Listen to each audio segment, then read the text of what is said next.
and it Recording also in progress. had he was also suggesting taxing window shutters, rationing candles, waking the public by shooting off cannons at sunrise, and some other stuff. I think he had a tongue-in-cheek comment about putting a tax on tea, didn't he? No, and at the time, it wouldn't have worked in Europe anyway because they didn't keep time that carefully.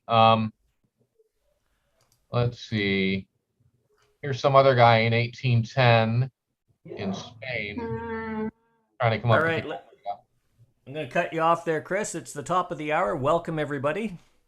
I want to extend my personal thanks and gratitude, especially to Mark Hart, who for the last couple of weeks has been hosting. I got a lot of positive comments back from Corey and a lot of people about the session you did with Corey Geis on dancing with the handy-capable and various other aspects. Apparently that conversation went in a lot of directions. It was a very good conversation. If you haven't watched the recording, please do so. And also for guiding the conversation last week, which was pretty much an open discussion. We got into a lot of really good topics. So Mark, thank you very, very much for hosting those for me and looking after them during my move to the southern climes of New South Wales. Welcome back, everybody. And we just got a couple more people popping in here, so you take care, John. Catch you later. Hi, Mel. How you doing? Not too bad. So what we're going to do is we're going to kick off today with a question that came up on equivalence. Now, we've talked about zeros and we've talked about equivalence before, and I always say that equivalents are your friend, but they can also be your worst enemy. And what has happened is a lot of people have been espousing equivalence. There's been a lot of equivalent lists get out, a lot of publications that went out, and there's this tendency of pulling an equivalent out, using an equivalent, and realizing that, you know, that just doesn't work. You know, why it does the same thing, but it just doesn't work. It gives the wrong feel, and not understanding why. So what we're going to do is take a step back from this equals this and look at the why. And that, hence we have this slide up here. You know, equivalents are your friend, but like any relationship, a relationship to work properly needs work. And there's a lot of work that's needed if you're going to be using equivalents. Can everybody see that screen okay? Yes? No? Yes. Yes. They're powerful. Okay, good. Let's see. So before we start, I'd like to have just a little tongue-in-cheek comment about equivalence. Now, it is intended as humor, but as we go through the session, you're going to see that, in fact, there is something to that George Orwellian philosophy and how it applies to equivalence, especially when we talk square dancing. Somebody's got a very loud background going on there. Is that me? Hey. Oh, there we go. I guess it was me. And how it applies to equivalence in square dancing. So what we have to look at first is what is an equivalent? Well, simply put, it's something that is used to achieve the same thing in the same circumstances when it's applied to whatever it is it's replacing. So, for example, if you're a cook, it could be as simple as if you use powdered mustard and you don't have any powdered mustard, if it calls for a teaspoon of powdered mustard, you can use 3 tablespoons of prepared mustard in a recipe. If you're somebody like MacGyver, then it can be something as simple as a pocket knife and a stick of chewing gum is equivalent to a multi-billion-dollar scientific research and development laboratory, or at least on TV anyway. Or for some callers I know, it seemed to make it look that simple. But in square dance terms, it's simply a movement or a series of movements used to replace another movement or series of movements to achieve the same effect from a starting point to a finishing point. So essentially an equivalent is a module. It's a movement or series of movements that's done for a purpose where you know where the start is and you know where the finish is. All we're doing is replacing or substituting one for the other. So, and this is where the Orwellian philosophy comes into play. If any of you have ever seen George Orwell's Animal Farm or read Animal Farm, he says all animals are created equal, but some are more equal than others. The same thing applies to equivalence in square dancing. An equivalent is equal to that which it replaces, but definitely some equivalents are more equal than others. And we're going to look at that, and it'll be clear as we get along. So Like modules for comfortable dancing, flow, and success, equivalents are also a very valuable tool in the caller's toolbox. Also like modules, equivalence has specific rules and considerations that you have to use and you have to be aware of, and you've got to give the proper respect to those rules if you want them to be your friend.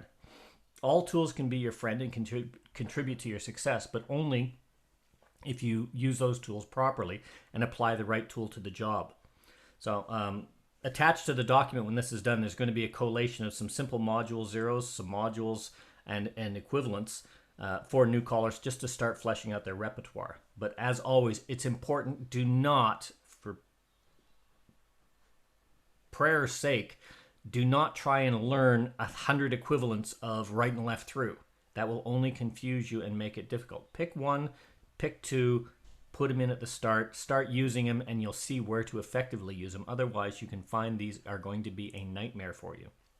As you gain experience, grab another one and add that to your repertoire. And in this way, what you do is you change a movement or a sequence with an equivalent to give a different flow or a different feel. Very much like the zero modules, you can use them to just flesh out formations like lines and boxes with additional choreography.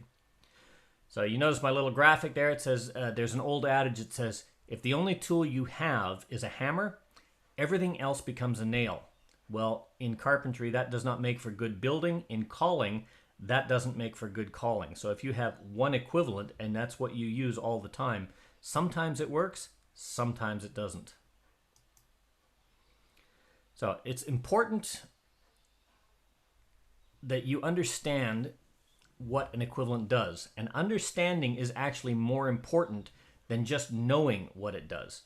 It's necessary if you wish to make an equivalent your friend and add that into your toolbox. Always remember that just because something is published in a choreographic magazine or a journal or even presented here in a Zoom session or at a caller school, it doesn't always mean it's the best flow option sequence for the dancers or the best option for the dancers to be comfortable when you switch them over. Some modules will work with some sequences, others don't. The same is true for equivalents. Some will work in some cases, but that equivalent that works so well there may not work in another case. To pick the right one, it's important to look at and understand what the whole sequence does holistically, and not just at the movement that you're using to replace. So if you want to replace a right and left through with a pass-through partner trade, well, does it work? What are you going to do afterward? You know, if you do a pass-through wheel around, that'll do an equivalent, but it has a completely different effect than pass-through reverse wheel around, depending on what you want to follow it with. So you have to look at everything holistically. And while equivalents are extremely useful for variation, their greatest strength is also their greatest weakness, and that is what is the body flow that you're going to be dealing with after the fact, or even before the fact for that matter. It's important not only to understand body flow and action of the original movement and its equivalent counterpart, but it's also especially important to consider all those other danceable aspects that are applicable to ensure that you have a smooth and flowing complement to that body flow. Too often, many callers look for an equivalent to give them variety, and they'll look at, I want to use something to replace slide through, and I pull out 10 equivalents and I start using them just to give variety to avoid that feeling of repetition. Well, the only one that gets bored with that repetition is generally the caller, not the dancers. So what happens is, in the exchange of those movements to do the same thing with different movements, they forget the primary consideration, and that is it has to be danceable. Simply put, any choreography is bad choreography if it's uncomfortable for the dancers to dance to. So keep that in mind always. Always keep your dancers first and foremost. Okay? That's why understanding the movement mechanics for equivalents is very important. It's very nice to substitute for variety, but this should never be done at the cost of poor danceability. The minimum consideration when substituting a movement or a sequence with an equivalent must include, but it's not necessarily limited to, but it must include factors like floor space. Is there enough room to comfortably perform the movement or to perform the equivalent? You know, facing in lines, for example, often have a lot more room than facing in boxes. So, you know, if I'm doing a flutter wheel from facing lines, I generally have enough room. But if I'm doing a flutter wheel from a corner box, there's not a lot of room for that sometimes. You have to take into account body kinesthetics, or the motions of the body. Which way are they flowing? Which way are they moving? Is the movement of the dancers forward? Are they turning right? Are they turning left? Are they standing still? Changing a movement for an equivalent that works in some cases may not be the best equivalent in other cases. For instance, pass through, wheel around, ladies chain. Ooh, nice flow. Pass through, reverse wheel around, ladies chain. Not so good flow. Really, really bad. The body kinesthetics do not work with that. This is especially true if it creates a jarring or a stop action or an abrupt counter direction to the existing flow. Another consideration is the turning or the spinning actions. Many dancers don't like, especially the ladies, don't like the movement roll away. So they substitute a half sachet. That's great. Perfect equivalent. But in addition to providing space, you have to look at all the other constraints of what you're substituting in. Half sachet is great, head square through 4, right and left through, and a half sachet works infinitely better than right and left through and roll away, because not only is the turn crowded, but if that man doesn't step back on the outside quite a ways, the dancers could collide, because the dancers in the middle, the boys don't have any room to step back, so the ladies can roll away without colliding with each other. Those are kinds of things that you have to consider. Sometimes a perfect equivalent in one situation can also create an overflow. Consider this. If we replace heads square through with heads touch a quarter, boys run. Very common equivalent. What happens if the next call is something like slide through touch a quarter, or touch a quarter, scoot back, boys run? Well, if I do heads touch a quarter, boys run, touch a quarter, scoot back, boys run, I got the boys going like this around and around and around in circles. So when you use an equivalent, you have to consider, what can I do? Am I doing this as the best flow for the dancers? Or even the equivalent gives me a variety, but do I have to put something to break that action, like a do-si-do, in there before I do the next series of movements? And the last thing that must be considered, and these are not all the limitations, but these 4 at a minimum should be considered, is hand availability. Sometimes the quest for that little bit of simple variety causes callers to substitute a favorite or a known or familiar equivalent without actively thinking about the hand use. You can do things like that, but suddenly what happens if you say, oh, that's a nice little change, I know it does the same thing, I'll just substitute that in there, and suddenly your movement is star through, right and left through, swing, right hand, right hand, right hand, or left hand, left hand, left hand. It's not comfortable for the dancers. You've got to consider that. So just remember, there's many published modules out there. There's many published modules that are done from static, phasar states or formations that do not consider hand use. When you look at a module, you'll see corner box to corner box, and it might start with veer left, wheel and deal, right and left through. Hey, great, nice little module. But it doesn't consider the body flow of that veer left. What did you do before it? You as a caller have to consider that. So, and it's the same rule that applies for equivalents. You as the caller have to identify what comes before, what comes after it, and what is the best option. While they are achieving the same outcomes, sometimes getting there is not half the battle. So if you don't consider things like hand availability, it becomes a very ugly war of attrition rather than a happy dance, and nobody wants that. So when looking at modules, many have a left hand to left hand or a right hand to right hand flow, or a serious overflow issue that needs to be broken up for dancer comfort. That's one of the main reasons why we have equivalents. There's some really, really beautiful sequences out there that work in a lot of cases, but they may end with something like a right and left through, which becomes uncomfortable for the next movement. Or they may end up with a star through as the last movement of the module, but it becomes uncomfortable. So a lot of the time what we do is we'll change star through to a slide through, because now our hands are free. Rather than having boys' right hand and girls' left hand occupied, we can do something that the hands are free. That's one of the biggest strengths of equivalence. It allows us to plug something in to correct those little hiccups for things like modules that don't have a flow definition. And if you remember when we did the session on modules, I said when you're analyzing your modules, write down what hand it starts with. Write down what hand it ends with. Just put it in brackets and red at the end, just to give you that little indication until you get very comfortable. Well, I strongly recommend you do the same thing with equivalents. Consider the following sequence. This is a sequence we're going to use today. Okay, so we've got heads square through. That puts us in a corner box. We've got a corner box module, swing through, boys run, bend the line, right and left through, flutter wheel, slide through, the Royal Records theme figure. And then the module ends usually with a swing your corner, but in this case we're just going to say Allemande left and square your sets. It's a nice little flowing sequence. It flows really well, it times really well, everything else. Now, let's say for the sake of argument that either our dancers don't have use of all the movements, which is one of the reasons we might want to use an equivalent, or we just want to add a little variety.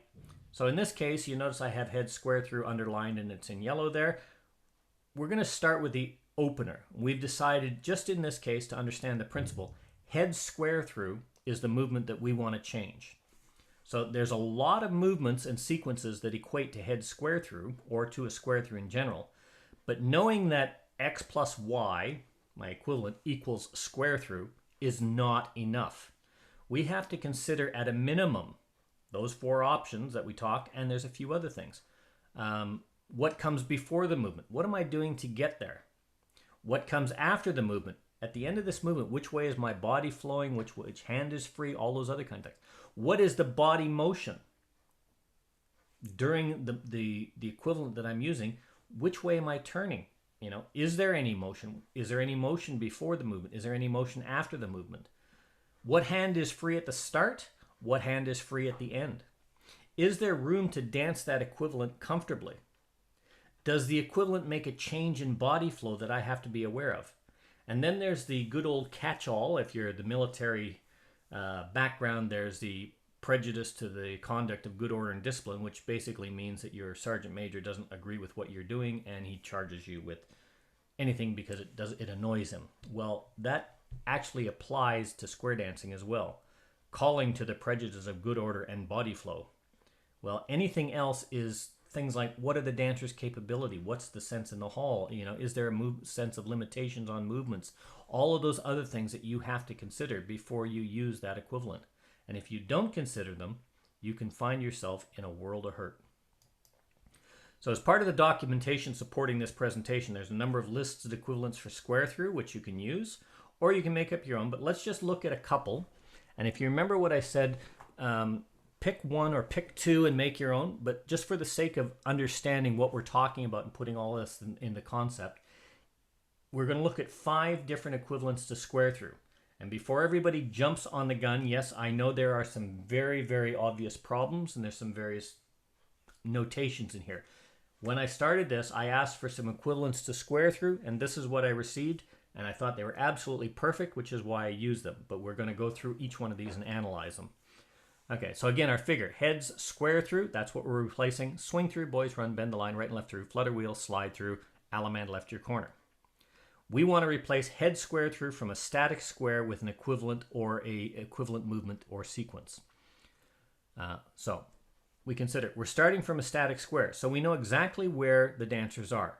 There's no space constrictions, there's no hand availability issues, there's no movement or flow issues, there's no abrupt halting or jarring or direction changes required, but when we think about replacing square through with something else, we still consider all those things in our evaluation. The reason we consider them is just to rule them out that it's not a factor that we have to worry about when substituting for a square through. It's good practice to do this all the time. We know that the movement following square through is a swing through. So we're looking at it holistically, and we look at swing through. Okay, swing through starts with a right hand action. So I've got facing dancers, it means I have to step slightly left, and I've got a right hand action which starts a right hand flow. So that means forward, slightly left movement in a direction, and the right hand must be free. I have to consider that. So what happened is we played around with our checkers, computer software, whatnot. We've come up with a few square through equivalents that we want to use for variety. In this case, these were ones that were submitted for this presentation, and thank you everybody for those of you that submitted them. We don't choose a lot, maybe only 3. We're looking at 5 just to analyze them. And remember, the idea is not to eliminate square through from the repertoire of dancing, only to pick an equivalent to replace it periodically for that little bit of variety or to set up a different body flow. Normally you only pick one or two, but for the sake of learning, we're going to look at all 5. So these are the 5 that we've chosen. We're going to replace head square through first with heads right and left through, half sachet, and slide through, or a star through, depending on what we want to achieve. And star through and slide through is an equivalent. We're going to try right and left through, Dixie style to a wave, boys trade, step through. We don't do an extend, we do a step through, because an extend is a right shoulder and all those other kinds of things, and we're doing this from a left-hand wave. And it also creates a different position where we want to end up with, because we're in a left-hand wave, we'll end up with a left-hand wave, and if we do a swing through, that would be a center start from a left-hand wave. So we do a step through. We have to consider all of those things in the mechanics. Pass the ocean, swing through, turn through. Turn through is a right arm turn, that means my left hand is free. Slide through, left square through 3. Okay, I've added a little bit of variety, left square through 3, my right hand is free. Ladies chain and sweep 1/4, pass through. Done the pass through facing dancers, right hands free. Okay, and they all equate to a square through. And please, those of you that are cringing right now, just trust me on this one, it'll be clear in a second. Okay, is Taminations up on your screen? No. No, not No. yet. Okay, that should be up there. I don't know, let's try this again. How about now? Yes. Okay, so we're going to start by looking at our first sequence, which is head square through 4. Hang on, we'll put that on normal speed. Swing through, and the centers run, bend the line, right and left through, flutter wheel, slide through, Alaman left your corner, and then you finish it off and everybody's home. Okay, so we have that little sequence. So let's start by analyzing these particular modules that we have. The first one we had was right and left through with a half sachet, slide through. That's what we're replacing head square through. So let's have a look at that. Heads right and left through with a half sachet. There's still lots of room. Slide through, and that achieves the corner box. Swing through, boys run, and the rest of the module.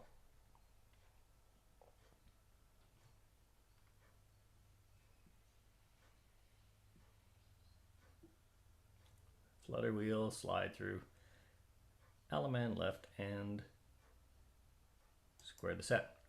Okay, so this is open, so please jump in. Is there anything before the movement that interferes with the flow of replacing head square through with right and left through? Anybody?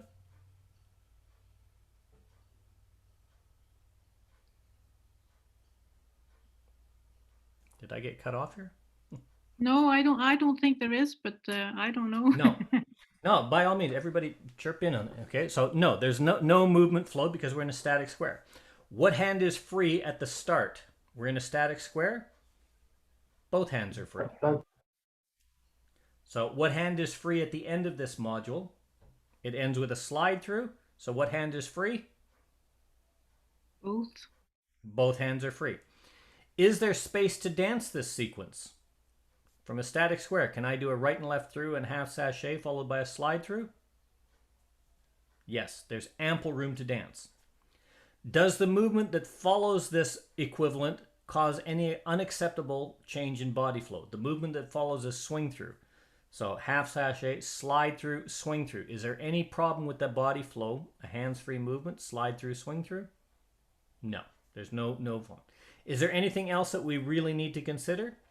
Have we taught slide through, any of that? We'll say for sake of argument that our dancers are capable of doing everything that we're going to call. So is there anything else that we really need to consider? The answer is no. So does that mean that this would be a good equivalent to replace square through? In my opinion, yes, it's a perfectly good. It works fine as an equivalent, and it works as a nice sequence to replace the square through. Anybody have any comments on that? Mel, quick comment on just a static square. Yep. If you're holding hands, is that still considered both hands free? If you're holding hands in a static square, yes, it is. This goes into the comment of what is the establishment of a static square, and it deals with the formation and the movement. If I say square your sets, the only person that you should be holding hands with is your partner. If I say join hands, circle left, and I call a static square movement, I must define who I want to make that action. If I say ladies do a half sachet, you're still in a static square. The only person that you are holding is heads are still holding heads hands, sides are still holding sides hands until I call something to change that. So it is still a static square. It is still both hands free. And even if you're holding your partner's hand, you're still considered hands free in the static square formation because it's a defined position that you're standing. There's no hand relationship other than the common sense of take the hand of the person beside you in a static square. Thank you. And because any other comments, questions? Mel, what you had in brackets the star through. You Yes. wouldn't really be able to do that because of the man's handhold, would you?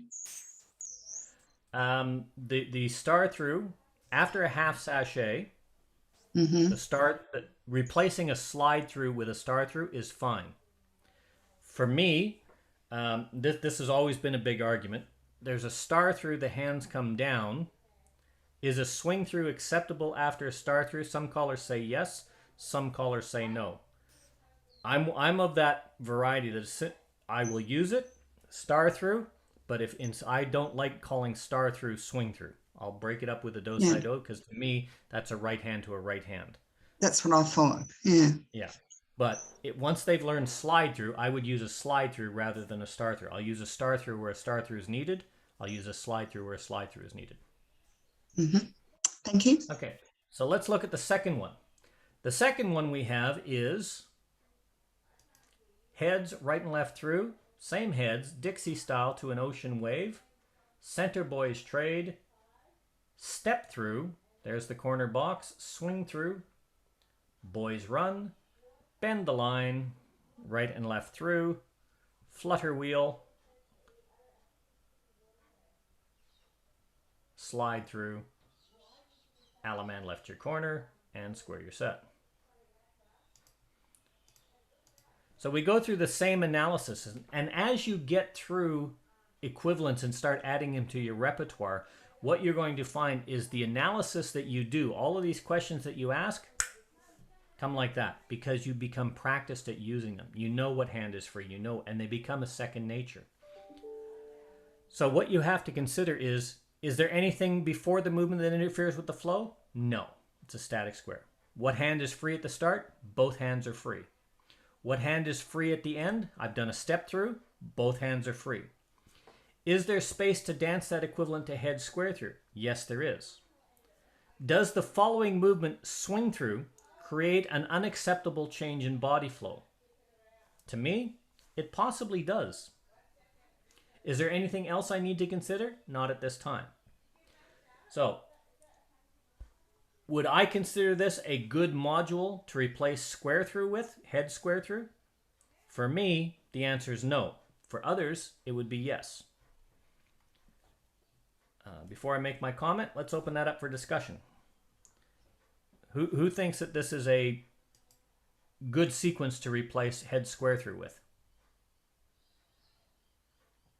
I'm going to ask why you don't think the swing through is a good flow afterwards. So after anybody else has something to say. Okay. My comment is, Mel, that initially you're left-handed in the middle, and they're the only people that have a hand problem, right? They're holding left hands, That's and to correct. some extent, and they're going to move forward from that left hand. So it's a natural left hand to right hand movement for me, thinking about it. Absolutely. Because we call step through, it sort of maybe interrupts that thought about, oh, I'm just going to go from left hand to right hand. So that's my comment. Yeah. That is absolutely, and both excellent questions and comments. My comment was the step through is a forward action from a left hand wave. It's a forward left action for the ladies in the center, followed by the ocean wave swing through. So the ladies stepping forward and going left with the right hand free for the swing through is not a problem. But for the boys, it's like an extend. And while it's not bad, it has that element which is in what we call that gray area. Step through is defined as you step through and you end up back to back with your partner. And if you're facing somebody, you end up face to face with the person in front of you. That's the definition, but that doesn't account for the body flow. And it puts that in the gray area of bad body flow because there is, as Alan's alluding to, there's a dancer anticipation. I'm coming from a left hand wave and I'm calling a step through, which is so similar to an extend. I'm thinking left hand action, but left hand to right hand action. It's not a turning action right hand, it's a forward. It can go into that gray area. And because some dancers will think left to right, other dancers will think left to left, that little bit of gray area until you get your dancers educated and comfortable would put this into a no for me. And I would make the further point, Mel, that the slide through for the lady involves not only having to move to pass the gent, but she has to turn left to move into a right hand move. And so the slide through is the most awkward for the lady, fine for the man because he's using his right hand and then he's moving out to his right around the lady, so there's no problem going into a swing through. So it's a similar sort of marginal for me. it is, and although it's not in the realm of horrible, it's in the realm of dancers have got two options. And where you have dancer anticipation and dancer strike, you want to consider making the dancers think that they have the total option of what they want to do and how they want to do it. But the reality is they have no choice. You want them to be comfortable doing it, but you want them to think it's their idea. And that's the ultimate achievement that really, really good callers get. So for me, I look at if there's anything that's going to put it in that gray area, I'll use it as a no. It doesn't mean this is a bad equivalent. It just means that in this situation, it creates a gray area. So it would be best not to use that in that particular case. So would a left swing through and do the left actions instead be a good transition? If you did a left swing through and extend to a left hand wave to follow the left action, absolutely. But that's not what we're looking at. We're looking solely at one thing, and that's replacing square through with an equivalent. And it has to be followed with the rest of our module, which is swing through, boys run, etc. We're not looking for alternatives to choreography. We're looking at replacing square through in this sequence only. And yeah, I understand that part. Yeah, and it's important that we keep focused on that because that is what the whole essence of the equivalent issue is. So is Taminations back up on your screen? Yes, it is. Okay, so let's look at the next one here. So here's the next alternative, which is pass the ocean, center swing through, turn through. So we've got pass the ocean, center swing through, turn through. Okay, that sets up, sorry, let's just back that up a bit. That sets up my corner box really nicely. From a corner box, we've got a module. The module says swing through, boys run. So swing through, boys run, bend the line, right and left through, flutter wheel, slide through, Alaman left, and square your sets. Oh, I've obviously put something wrong in there, but I just Okay. saw it. I missed a movement in there. But the essence of That's the ocean center. Oh, past the ocean, go straight. No. everybody You see what I left missed out- in there? You do pass the ocean, girls trade, swing Yeah. through, turn through. Yeah. Which, and now, I'm just putting up so I can see your faces when I make this comment. So if you remember right at the beginning, I said, look at published choreography. Just because it's published doesn't mean it's accurate, even if it's done in a Zoom session. I just put this in there intentionally just to see if everybody was paying attention. We believe you, Mel. Yeah, you believe me, millions would. Okay, so let's copy. Let's correct that right now. Reset, paste. Where are we here? Dixie style. Right, left.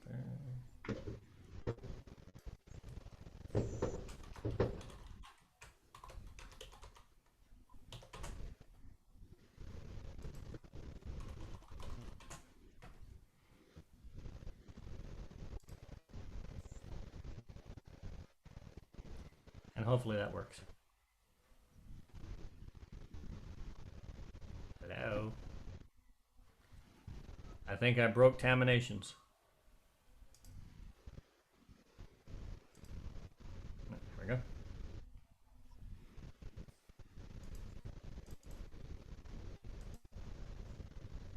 Okay, so as I was saying, the module is heads past the ocean, ladies trade, swing through, and turn through, which sets up a nice little corner box.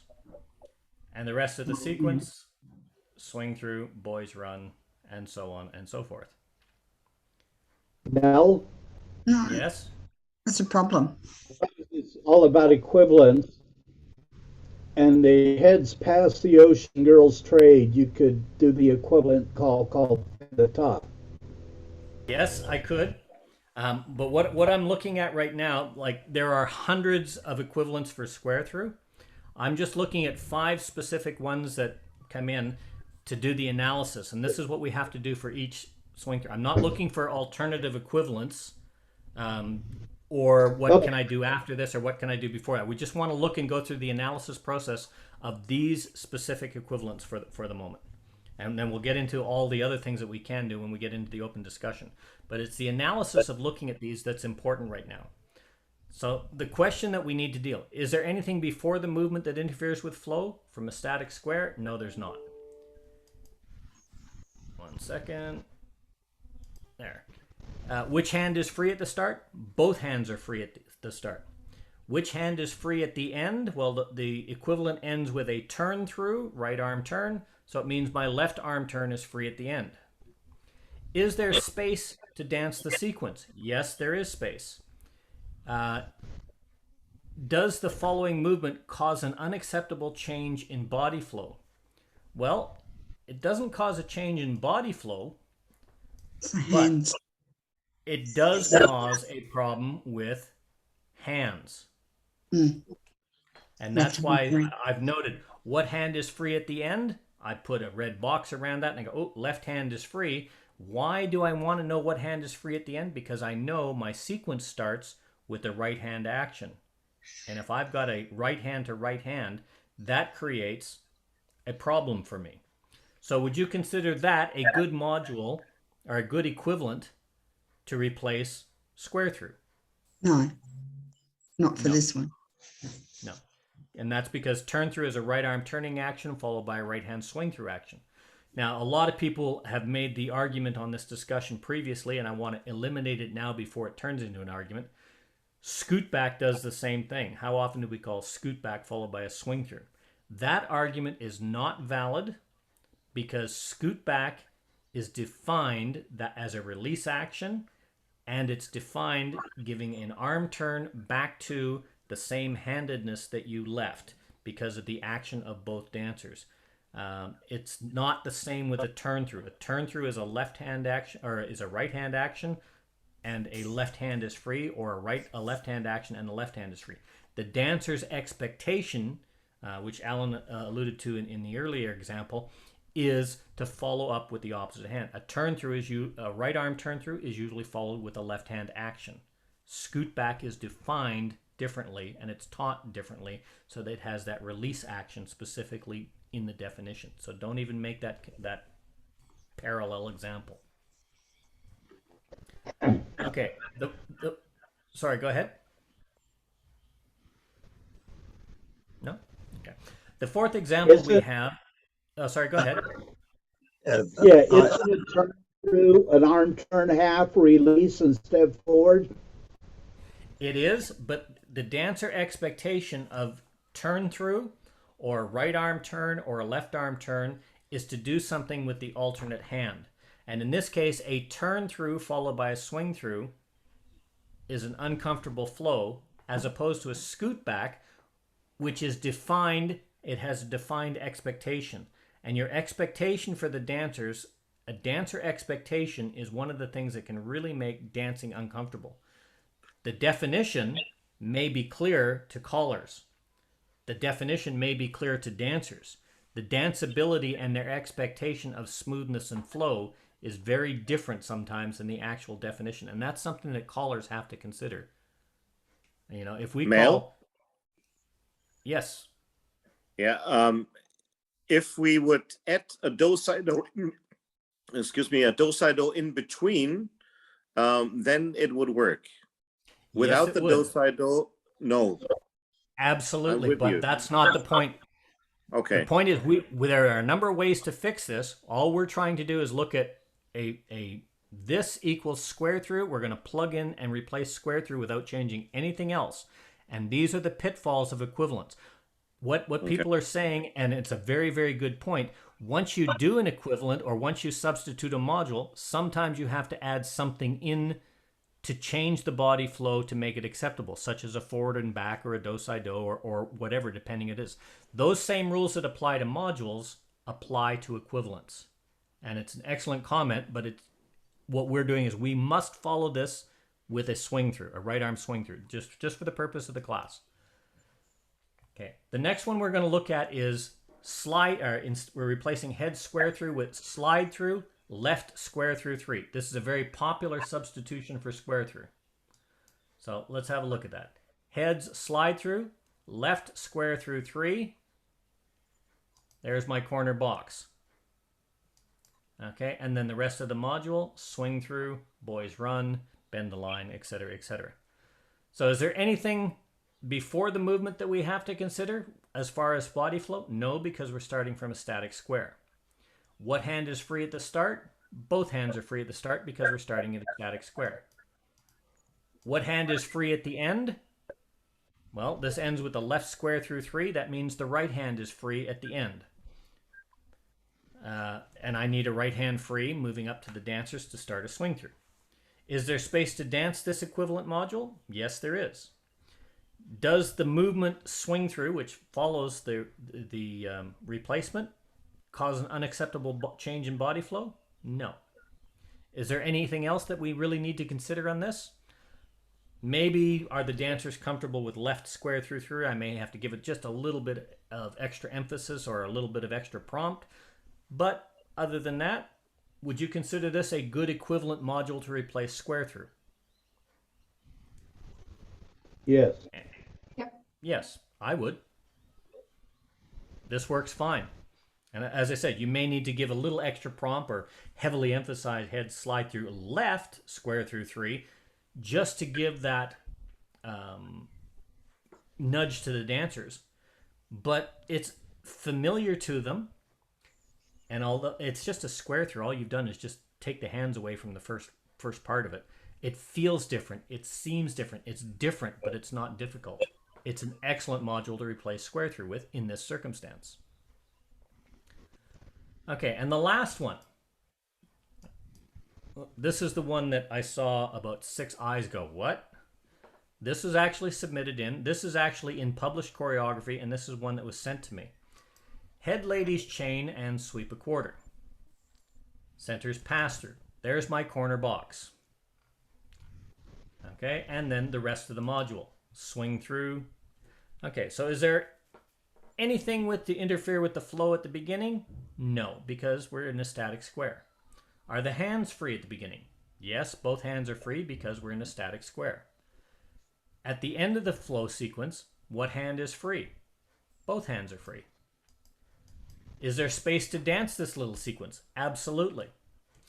Does that movement create an unacceptable change in body flow? No, it doesn't. So all of the main factors that we have to consider are absolutely perfect for replacing this with a square through.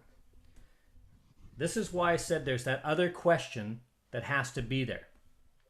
Is there anything else to consider on this module? So I'm going to open that up to the floor. Can you sweep a yes, quarter Rob. after a lady's chain? No way, Jose. I didn't think you could. Okay, what does anybody else think?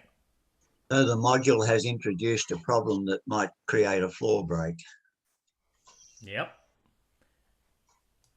And yet, this ladies chain and sweep a quarter has become a topic of discussion in a lot of things on Facebook recently. There's been discussion amongst some very senior callers saying, well, I use this with my dancers and they have no problem with it. And that's great. Your dancers have no problem because you're used to doing it and you taught them that way. Does that make it right? In my opinion, no. It's become a common sequence, and it's actually in a lot of publications as well. It's in a lot of older publications, and it was provided to me by a new caller as a square through equivalent for this session. Even though it's listed by some very well-known callers and trainers in the past that are excellent choreographers, the problem is sweep a quarter after doing a right and left through, which you've all identified. Now, let's just go back on this. How many callers use computer choreography or computer sequences to do their choreography? Let's just change this to facing couples here.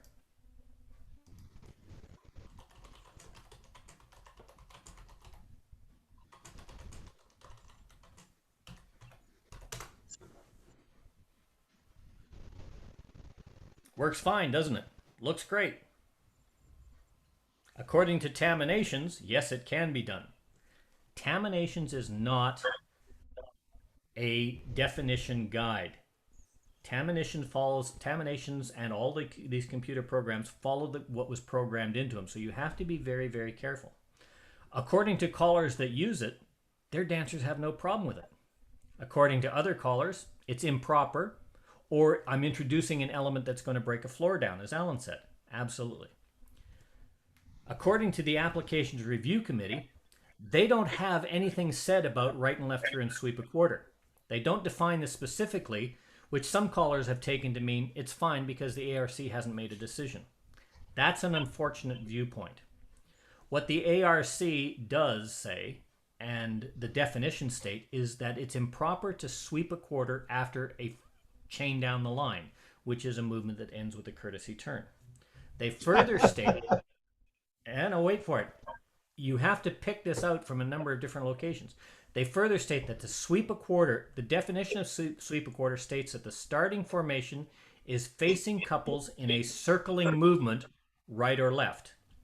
Okay, so the ARC in that defines it's an improper use of sweep a quarter after a pivot action rather than a circling action. We go back to courtesy turn. Courtesy turn is defined as a pivoting action. That makes it improper. Okay, it's not couple facing couple. The definition of sweep a quarter also states that sweep a quarter is improper after a chain down the line because the dancers start in the center.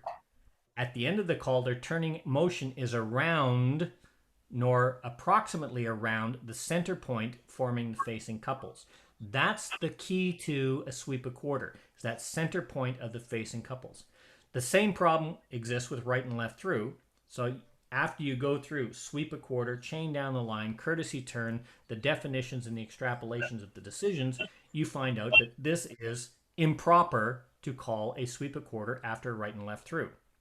Similarly, it's improper to call a sweep a quarter after a bend the line, or a wheel around, or a cast off 3/4, any of those things that have a pivoting action. So that's the way that's defined. But then again, the ARC... Excuse me. What did you say? After bend the line, it's okay? No, I said No. it's improper. It's not okay. It's Okay, improper. yeah. Well, I was just That's wondering. written in the definitions. Right. You have to be very careful when you read things that say, oh, this is proper, this is improper, or it's not said, they didn't tell me it was wrong, so it must be okay. That just because nobody says it's not right does not make it okay. You know, if the law of the land is all dogs must be on a lead, except in a leash-free area, just because there's no sign that says put your dog on a lead does not mean it has to be off the lead. Or if I found this one out in the States, when you drive through a town, the speed limit is 25 miles an hour. It doesn't matter if it's posted or not. That's the law. Well, guess what? You can get pulled over for speeding even if there's no sign posted there.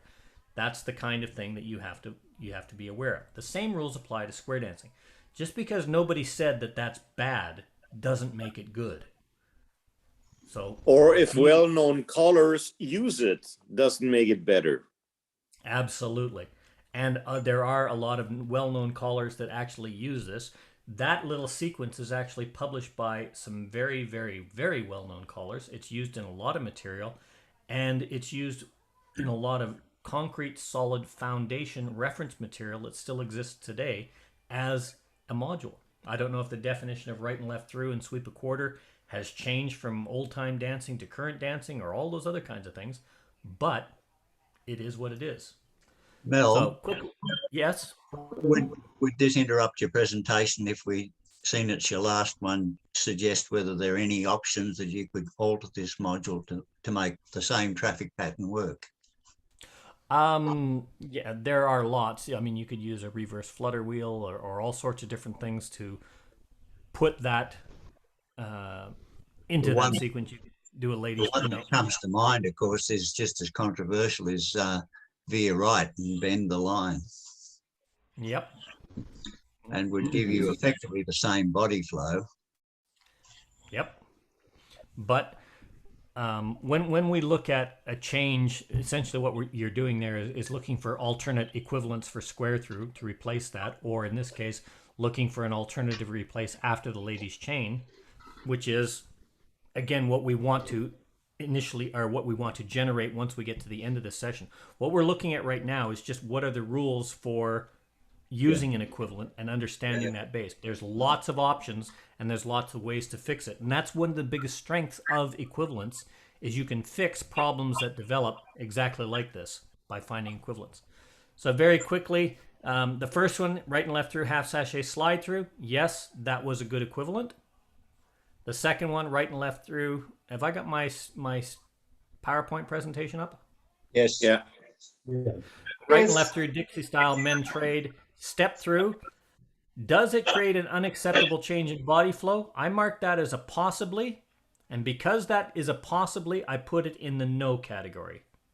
Why create, if there's a gray area or a question, don't use it. There's lots of other things you can play with. Pass the ocean, swing through, turn through. Oh, I've got a box here, red box. Left hand is free. I know I need a right hand free, so that goes into the no category. Slide through, square through 3. No problem at all. In this case, absolutely great. If I had a different start, let's say, for instance, the next movement in my module was left touch a quarter, this would be a bad module to replace square through. This replaces also left square through, but it would not be a good equivalent because what follows it? These are the things you have to consider. Ladies chain and bend the line, everything that we've talked about. Okay, and although it's published in a lot of older manuals and references, it is in proper use. This is the key point right here, if you can see my cursor. Be very, very careful when you use computers to do your choreography. There's a lot of choreographic programs out there that actually write choreography for you. They look at facing couples can do this. They don't take into account things like hands, body flow, or even definitions. It's what's programmed into the computer. And sometimes things get left out, so the computer has to figure it out for themselves. And we see that all the time in programs. So be very careful. I prefer not to use computers to write choreography. I use them to check choreography that I've written. So those are the basic rules of equivalence, and the same considerations apply to creating equivalents with movements and sequences of movements to replace an action and achieve the same outcome. And if you follow those guidelines, you can really make them your friend in calling. But if you choose to ignore them, they become your worst enemy, and they will actively fight against you. And hence we get back to the Orwellian philosophy. You know, all equivalents are created equal, but some are more equal than others. Not every equivalent, even though it does the same thing, will work for every situation. You have to use caller judgment. And if you go back to the session that we had on judgment with Jeff Priest, that talks a lot about picking the right tool for the right job. So that's a basic outline of the principles of equivalence. So at this point, we've talked about equivalence as alternatives and replacements. We haven't given a lot of thought as to the correct or wisest application of replacing movements in choreography for variety, nor the implications of doing so. This is one of the big fundamental failings in caller schools and things like that I note, or in caller training. We give the information, but we don't give the understanding. This is why, although everything's jumping out at you, I can change this to this, absolutely. But I don't want to do that. I want to understand why that works, why that doesn't work, without changing anything. Because once we understand the principle and the concept, the rest of it starts falling into place. If you use them wisely with understanding, equivalence can be one of your greatest friends as a caller. If you use modules, or if you don't use modules, which equivalents are modules, by the way, a knowledge of 2 or 3 movement equivalents can add a lot of dimension or variety to your calling, which you wouldn't even know you had. For the dancers, the changing of one movement to an equivalent sequence, you know, heads square through 4, and the next one, heads slide through, left square through 3, changes the whole feel for the dancers. You may get bored, they won't. Changing one movement to an equivalent sequence means the feeling of an entirely different dance. And if you're a modular caller and you know 3 modules and 3 equivalents, say for 1 or 2 movements, so I've got this sequence and I've got 3 movements. I've got 2 movements that I'm going to use equivalents for.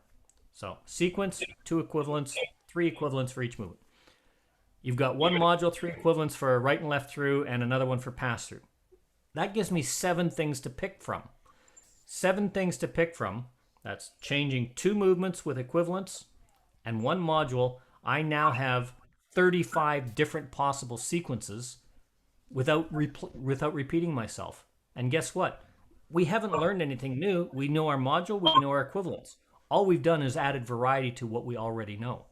So before we open it up and start playing with choreography and looking at different things, I noticed there's some comments in the chat, but we're going to open it up for comments and questioning, but I'm going to start with Mark first. Mark, were there any comments or questions that came in through on the chat?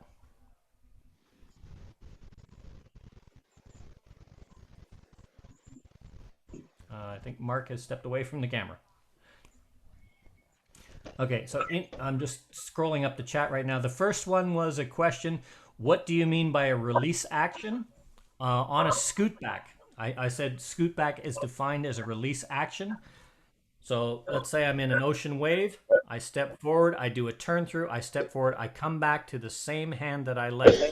In, turn, release, step. The handedness of a scoot back, right arm turn to a right arm turn, or right hand to a right hand, is defined in the definition.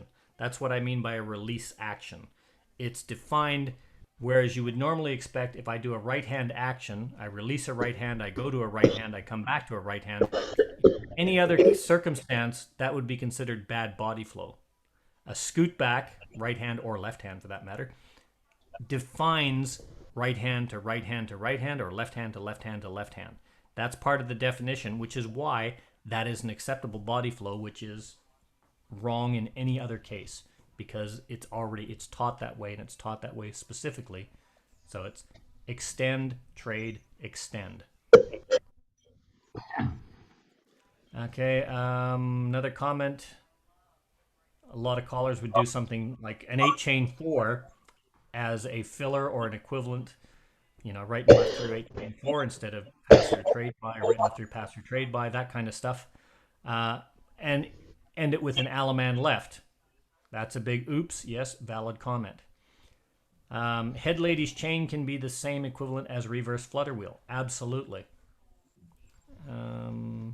Getting a lot of noise from those open mics. Oh. If there are a lot of noise from open mics during these presentations, please feel free to jump in because I'm not getting the background. I've got noise dampening on my system here, so I don't get the background noise. If something like that happens, just jump in and interrupt. I try to make these as interactive as possible, so please feel free. Okay, are there any questions about the presentation today? Anyone have any comments, queries, points? Do you all understand the basic theory? Yes, Roz. I've got one. Recycle and sweep a quarter. There's been a bit of contention of whether it's right or wrong. But so by your explanation, that's not really correct. Is that right? Or that is absolutely correct. You are incorrect that is incorrect, and it is absolutely right. Did that clear it up for you? Hang on a second. I'll explain this in just a second. And You're talking about recycle and sweep a quarter? hang on, I know, but I'm going to put this up because it's going to be a lot easier to do it this way. Oh, sorry, that's not what I want. There we are. There's an RCA. and recycle's a bit tricky anyway because there's two definitions depending what level you're in. There you go.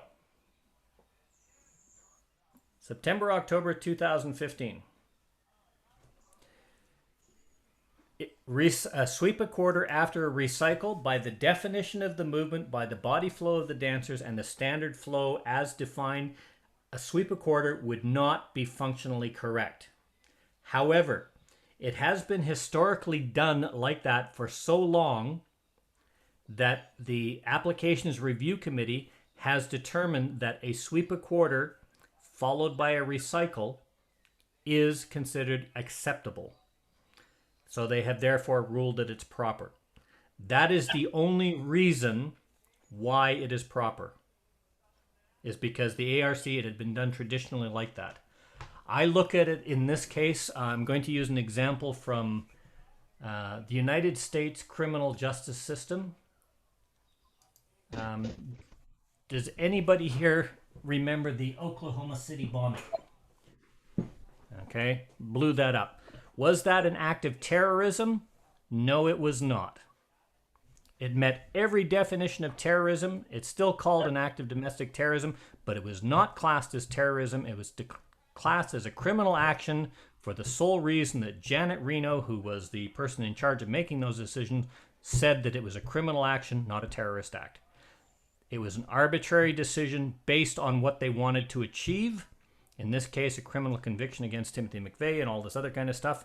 They made that decision. Well, put that into context. The ARC made that decision because recycle and sweep a quarter more was used for so long. The dancers like it. There was never a big problem with the flow on it, even though a lot of callers taught it wrong. Centers turn back, wheel and deal, or take the hand and pull her around like starting a lawnmower, whatever they used to do. Sweep a quarter flowed well after it, and it was there for so long, it was so comfortable, it became a convention. And if you remember the session on conventions, rules and conventions, if they're used and adapted for so often in a certain way, can often become a rule or defined as a dance action and become acceptable. And that's why in 2015, recycle and sweep a quarter became classed as an acceptable flow, even though it's contrary to the definition. It's a long On the excuse. other hand, Go ahead. on the other hand, this means if only long enough you break the speed rules, then you can keep on speeding. No, because as with conventions, what happens is the rule is there. If everybody is breaking the speed rule, it's illegal to speed until by convention somebody puts forward and says everybody's doing this, and they change that rule, Right, which is what happened.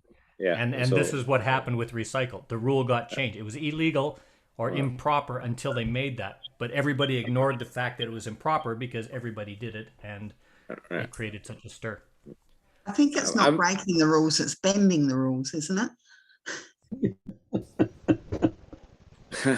Well, if you take some metal and bend it, there's got to be one less bend before it breaks. There's an action here that says recycle has a sweeping motion. Actually, it does not have a sweeping motion. A sweeping motion has a central point between two active facing couples. Recycle is not an active motion between two active facing couples. It's four dancers doing individual movements. An ends cross fold, you cannot do an ends cross fold and those ends sweep a quarter because it goes contrary to the definition. Recycle is an individual movement. It is a release movement. It is a no hands movement. Centers fold behind the ends and follow around. Ends cross fold. Two independent movements on that. So there is no couples facing as a sweeping motion. Around the world, it's danced that way, but it's danced incorrectly around the world. It's not danced in accordance with the definition, and that's why the ARC did that. It's a very valid comment, whoever wrote that. Somebody put down in the chat here, recycle has a sweeping motion, not a pivot. Absolutely correct. It's got two separate actions, and ends are doing a cross fold, and the centers are doing a fold, and then another fold. I agree with a lot of things, Mel, but on this one, I have to say the problem lies within the two different definitions of recycle. If we take the mainstream definition the way it is, you more or less have a kind of a circling action around the pivot point, be with all the things, no handhold and working solo-wise, but still ending as a couple. On the other hand, with the definition in the A program, where the last action is a roll, a turn on spot, this would break it definitely. So this is the what's the right name? Arbitrary about the call. Yeah. Which makes it difficult, right? That we have two totally different definitions. I would go along with the sweeping quarter on the mainstream definition, but on the A definition, it was not, because it's also splittable, right? That's correct. And that makes the problem. And we even have another one in the C1, right? Yes. I'm putting this back up there. Okay, you should be able to see the terminations on your screen. Yeah. Yes. Now, follow the flow of this action. Are the dancers working together as a couple facing the same direction at any point in this movement? Not unless to the very end. Yeah, there is no action until they are there, where there are couples moving around a central point. I have a dancer here. This dancer is folding and folding, basically. This dancer is doing a cross fold. There is no action in which the dancers are doing a sweeping motion. However,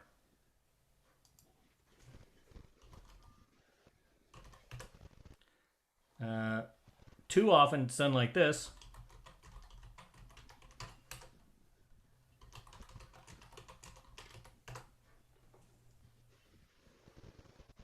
Yeah, but that's nonsense. But check the C1 definition. No, I'm not worried, and I'm in complete agreement with you. As you go up to the high, recycle is an anomalous movement in that it changes its name to mean a completely different dance action the higher you go, which I think is absolutely stupid in my opinion. But, yeah, absolutely. I think it should, if you want it, give it another name. But unfortunately, recycle at the higher level was there before recycle came down to the mainstream level. That's one aspect of recycle. But you may want to show the difference of the body. It's intamination as well. Like in C1, it's totally dance different than you just showed with the mainstream. And that's interesting, right? It is. I've got to pull up a different terminations here.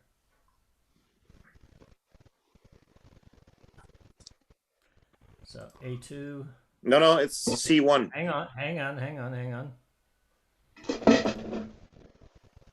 Okay, so here we are. From facing couples, a recycle. Yeah, there is no sweep a quarter anyway, but you cannot sweep a quarter after that. If I go back to C1 recycle, where are you? R.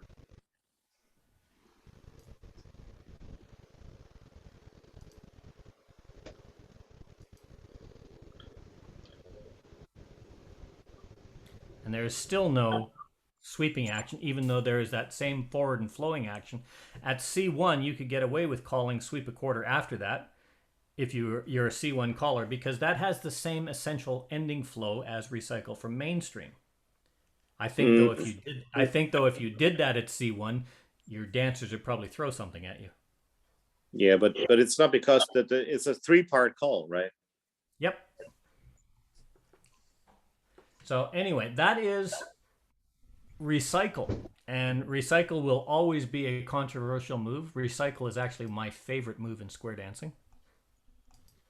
I love the movement, mainly because of what it is, and I love the controversy that starts around it, because in my opinion, anytime you get callers talking about dancing and dancer and body flow, regardless of whether or not it's a controversial discussion, it's always a good thing. There we go. So anybody else have any comments about questions, queries, equivalents, things that they would like to look at? No? Fantastic. Very quick session. As I said, the notes that go with this presentation, I've sent those to Mark. They'll be with the presentation on the OC Callers website. We are back next week. We're going to be talking with Dave Prescott. We're going to do part 3 of making the most of mental image calling when you look at that aspect. He and Don have had a lot of conversations on it. He loves the session, so does Don. As many callers have noted, there's a lot of different approaches to calling, a lot of different approaches to mental image calling, different ways that people approach it. Not one way is correct, not one way is wrong. And yet sometimes a specific way may be wrong or it may be correct. There are different ways of skinning a cat, so to speak. It's a terrible analogy when you think about it. I mean, but anyway, that's the expression. There's a lot of ways to skin a cat. One of the comments that came up earlier, so if nobody has discussion, I'm just going to change the topic. Oh, Bob. You. Somebody has posted in the chat, they can't believe that you don't have anything to say about equivalence. Don't have anything. Well, it's probably because I probably have about 10,000 of them. Where do I start? Yeah. I love equivalent. Absolutely, so do I. It's an essential part of working with modules. Because with an equivalent, you can vary your modules. You know, like instead of right and left through, you can do flutter wheel and reverse flutter. Okay. You could probably see on the screen, and this is what Bob is talking about. This is part of the documentation that'll go with this presentation. You can download it off the OC Callers website. Any one of these things, these are just some simple modules. And within these modules, you can change any bit and piece. You can change your circulates, you can change your hinges, you can change your slide throughs, you can change your square throughs. And then it's followed by some equivalents. So these are equivalents for pass through or pull by or pass through, whatever you want to call it. Single circle U-turn back, all those other kinds of things. Any right and left through equivalent can replace it. There's a whole bunch of right and left through equivalents. There's a whole bunch of square through equivalents. There's a whole bunch of square through 2 equivalents. There's a whole bunch of square through 4 equivalents. Lead to the right equivalents. Lead to the left equivalents. And then there's just a couple of general equivalents, like one for a flutter wheel, one for a dive through, pass through equals pass through trade by, or for motion waves, scoot back, center scoot back is an equivalent of swing through. From facing lines, wheel and deal, or two-face lines, a wheel and deal. Ferris wheel centers pass through is an equivalent. Just little simple start. And as Bob is saying, there are thousands of equivalents. And when you think about it, a singing call module is an equivalent. Let's say I do head square through, singing call, singing call, singing call, swing your corner. and I do another singing call figure, head square through, module, module, module, swing your corner, I've done an equivalent for an entire sequence. Equivalents are modules, whether they're one movement or a series of movements. Modules are modules. It does raise the question, but Mel, when you have so many of these, whether you need to change the definition of equivalent to, is it a true equivalent? In other words, every aspect of it is correct with the call it's replacing, or it's an approximate equivalent. I thought about that when we started looking at this, and then I thought, when we talked about modules, we've got a zero module, we've got a true module, we've got a geographic module, we've got a technical module, we've got a fractional module, and then I thought about equivalents, and I thought, well, we can have fractional equivalents, we can have technical equivalents, we can have zero equivalents, we can have, and I just thought it just got too cumbersome, and it was much easier for me to say, look at the start, which way your body's going, look at the end, which way your body's going, what hand's free, is it comfortable, this means this, it doesn't work all the time for every situation. It was just a lot easier to look at it that way. There are people with much greater technical minds than mine, and you're definitely one of those, Alan, that, yeah, it would be a potentially useful exercise to technically define modules as to what is an exact module, what is a technical module, what is, those kinds of things. I just never took the time to do that. But just on a simple basis, just whether this is a true replacement for a right and left through, or it's an approximate replacement would be a good simple guide, wouldn't it, really? Yeah. Like for instance, square through 2, 1, 2. Okay, what hand have I got free? 1, 2, right hand free. Is slide through, star through an equivalent? No, slide to pass through. Or is slide through, pass through an equivalent? Yes.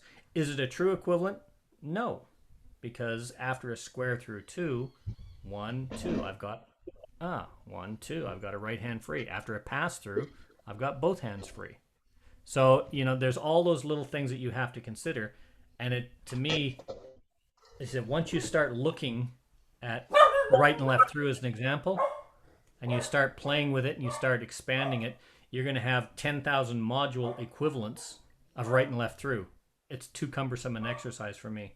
So I look at start, finish, dancer capability, and what else goes in there. The biggest caution, again, I will give is when you look at your equivalents. What happened there? I must have changed something. When you look at your equivalents and whatnot, just make sure that you're using them comfortably. And when you're developing your equivalents, as with your choreography, just make sure that you're not relying on your computers to write the software or to write the choreography for you. Write your choreography. Check it with the computer, but you've got to be aware of things like body flow and hand availability, and computers don't care. They're a dot on a screen, can go from point A to point B, and they generally don't care. Some of them are getting better, but they're not at that point yet. So what I was looking at... Oh, go ahead. Yeah, one that I like to use is for swing through spin the top. I'll do a single circle to a wave, the boys trade spin the top, or I'll do single circle to a wave, left swing through and fan the top. And I can just plop those in a singing call, and they all take about the same amount of time. I don't know what's going on. And it gives variety to the dancer.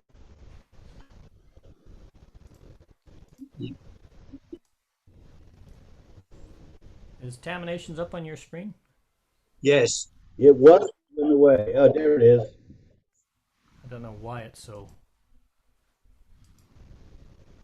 You had 2 terminations open at one stage, Mel.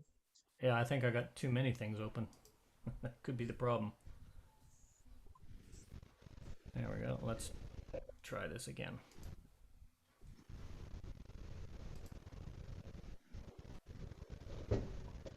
It's because I had Taminations, and Tamination sequencer open. There we go. Okay, so what were you saying, Bob? Okay, well, basically, it's after the head square through 4, but it's very popular to call swing through, spin the top. So I will also use single circle to a wave, boy, trade, spin the top. Mm-hmm. Okay, so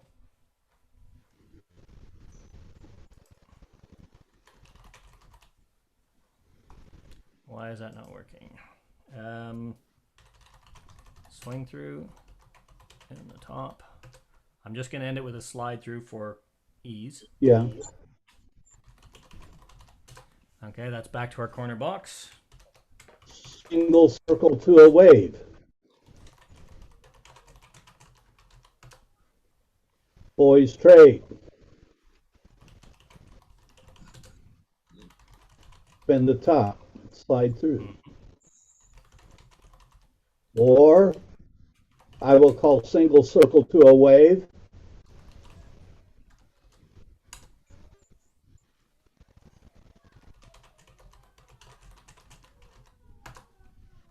Left swing through. And the top.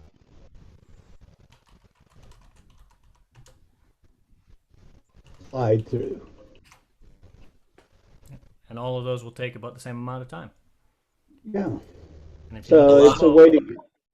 The last one has a bit of overflow in the middle. What? Not really. Oh, wait a minute. I was looking at the wrong one. Let's have a look at it. Okay, so That's we it. got single circle, trade, left swing through. One, There's a half 2, turn. 3. Oh, Sorry, I don't Okay. see that. You've got, a left swing. there's is the half left-hand left. trade. There's a right-hand action. There's a 3/4 action. And then the slide through. So that's a 4/4 action, which to me, 4/4 is not overflow as long as you follow it with something that is changing the direction. That's no different than swing through centers trade. That's exactly the same type of action. In this case, there's a bit of a release action and a bit of bigger flow. But if I were to do, for instance, left touch a quarter scoot back, definite overflow. But for the ladies, in this case, I would not consider that overflow, depending on what I wanted to follow with. In this particular case, a bad follow-up movement would be an Alaman left, whereas a swing would be a good follow-up movement because it's a right-hand change of direction. Is that you on the same page there, Alan? Or Yes, agree. That's how so I you notice use it. Yeah. So if we use this to an Alaman left, your first 3, ooh, okay, yeah, that's not a problem. Pass through, girl turn left, Alaman left. That last one, left 3/4 followed by a left-hand turn followed by an Alaman left, suddenly it is a bit of an overflow action. So that's where you want to change it for the swing. And this is exactly what we're talking about with equivalence. You have to look at what comes before, what comes after, and what is a holistic anticipation. Pass the ocean, spin the top would also replace your swing through in all those modules as well. So you see that head square through past the ocean, spin the top. Every time you've got that swing through, oh, great. Past the ocean, spin the top, slide through. Works like a charm. So Equivalence. pass the ocean, spin the top equals swing through. Yep. And so if we looked at that first module, so now we're going to replace swing through with pass the ocean, spin the top.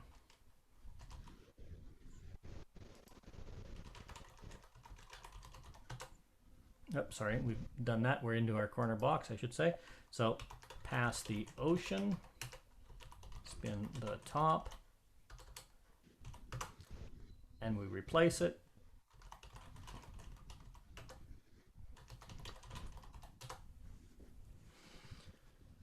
So if we looked at this, now we're replacing one movement, the swing through, with a spin the top, or sorry, pass the ocean, spin the top. I would ask myself, Here's my initial setup, swing through, spin the top. Slide through, perfect. Okay, so what hand is free at the beginning? Both hands. What hand is free at the end? Both hands. Is there room to dance this? Pass the ocean from boxes. Okay. It's tight, but it's doable. And the only reason, like if I did a pass the ocean and I started working with centers and the big long wave and whatnot, that would cause dancers to do the adjustment. But a pass the ocean called with a spin the top is going to get them with that right hand action and back into the parallel waves very quickly. So yes, I could accept that. So pass the ocean, spin the top, right hand action, left hand action, forward two. And if our, say, instance, our workshop was spin the top movements, wow, I've now got an equivalent for swing through using spin the top. I can do spin the top till the cows come home.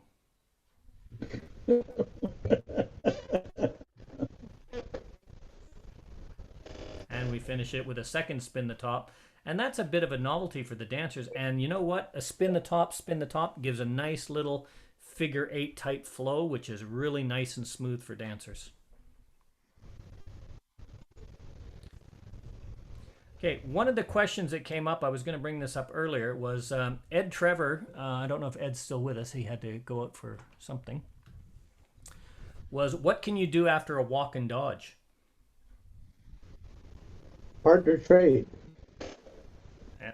So we started looking at that, and when we were talking about equivalence, it led to that question, and everybody was looking at, what can I do for a partner trade as an equivalent? Well, as a partner trade equivalent, I closed down the document, didn't I? Oh well, 1 second. Let me get it back up again.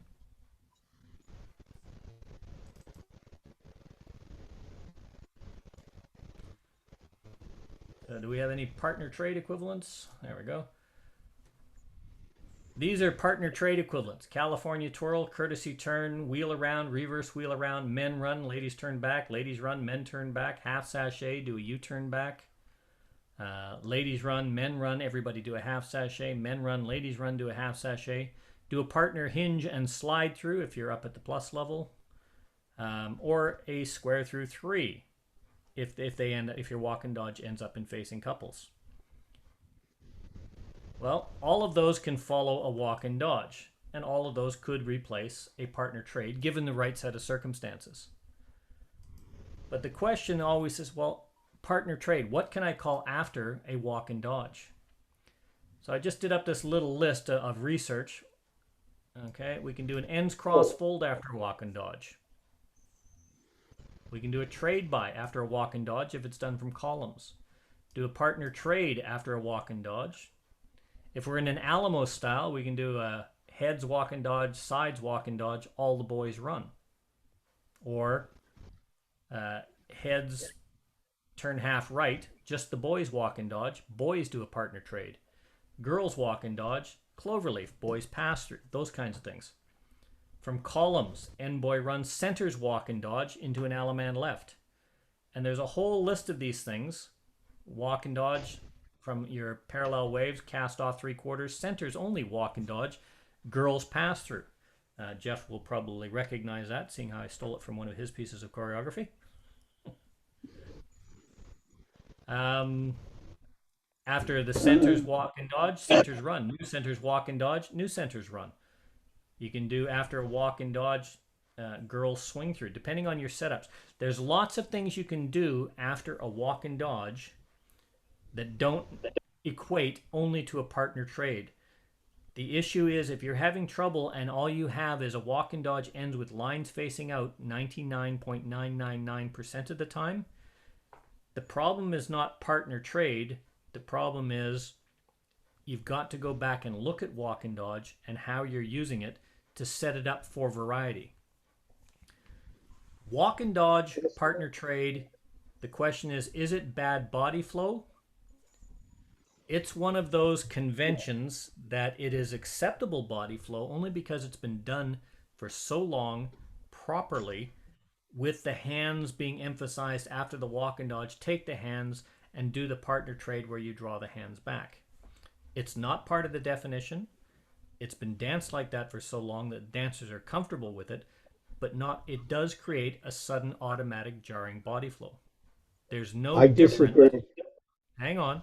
There's no difference to that sudden change in body flow as do a walk and dodge, boys run, because the dancer that's doing the dodging is doing a change in body flow sideways. There's no difference in doing a walk and dodge as doing a walk and dodge and the girls fold in front of the boy, because it's got the same direction change. Almost everything that we have will have that kind of a flow, and that kind of a flow is very, very common in dancing, and it is dancing. For me, it's not a problem. I don't consider it a bad decision. I consider it good body flow, or not good body flow, but comfortable dancing because of time, convention, danceability, and usability. Very much the same as sweep a quarter after recycle. I use it. I don't abuse it. And that's the key to anything. John, you had your hand up, and then Bob, you had a comment. Yeah, Mel, for a variety, I often use, if you end up in lines facing out, I'll often use Walker's trade and then the other's trade. Yep, I've got that in here somewhere as well. After walk and dodge, I've got to tag the line in here. I've got same gender's trade.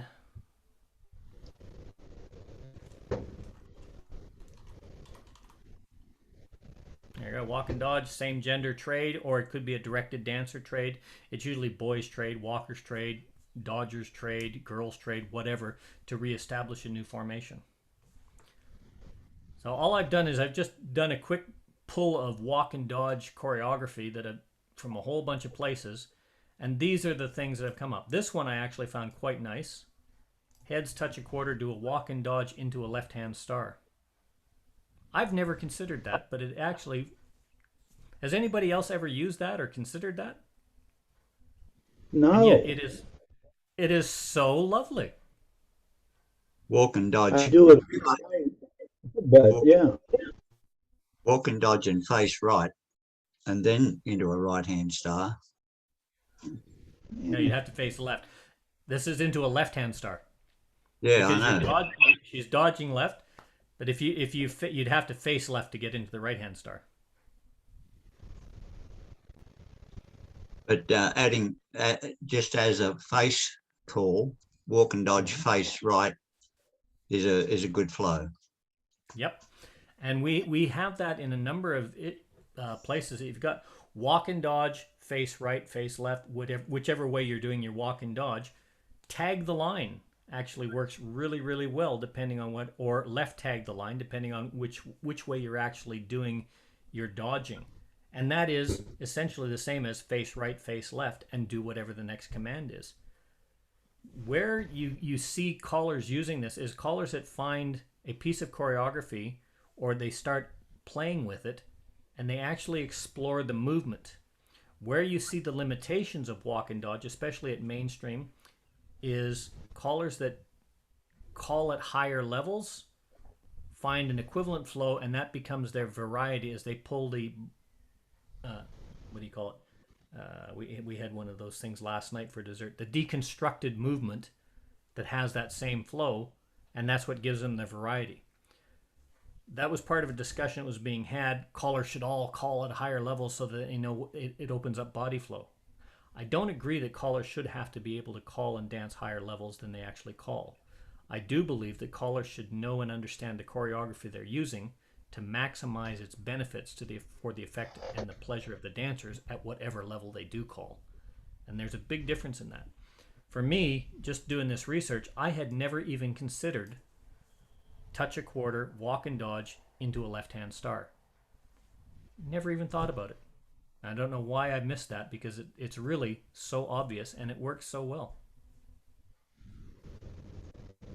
And as Alan says, a walk and dodge, face a direction and do the next call. Walk and dodge, face right, double pass through cloverleaf. Or walk and dodge, face left, cloverleaf, depending on how you set it up or how it gets there.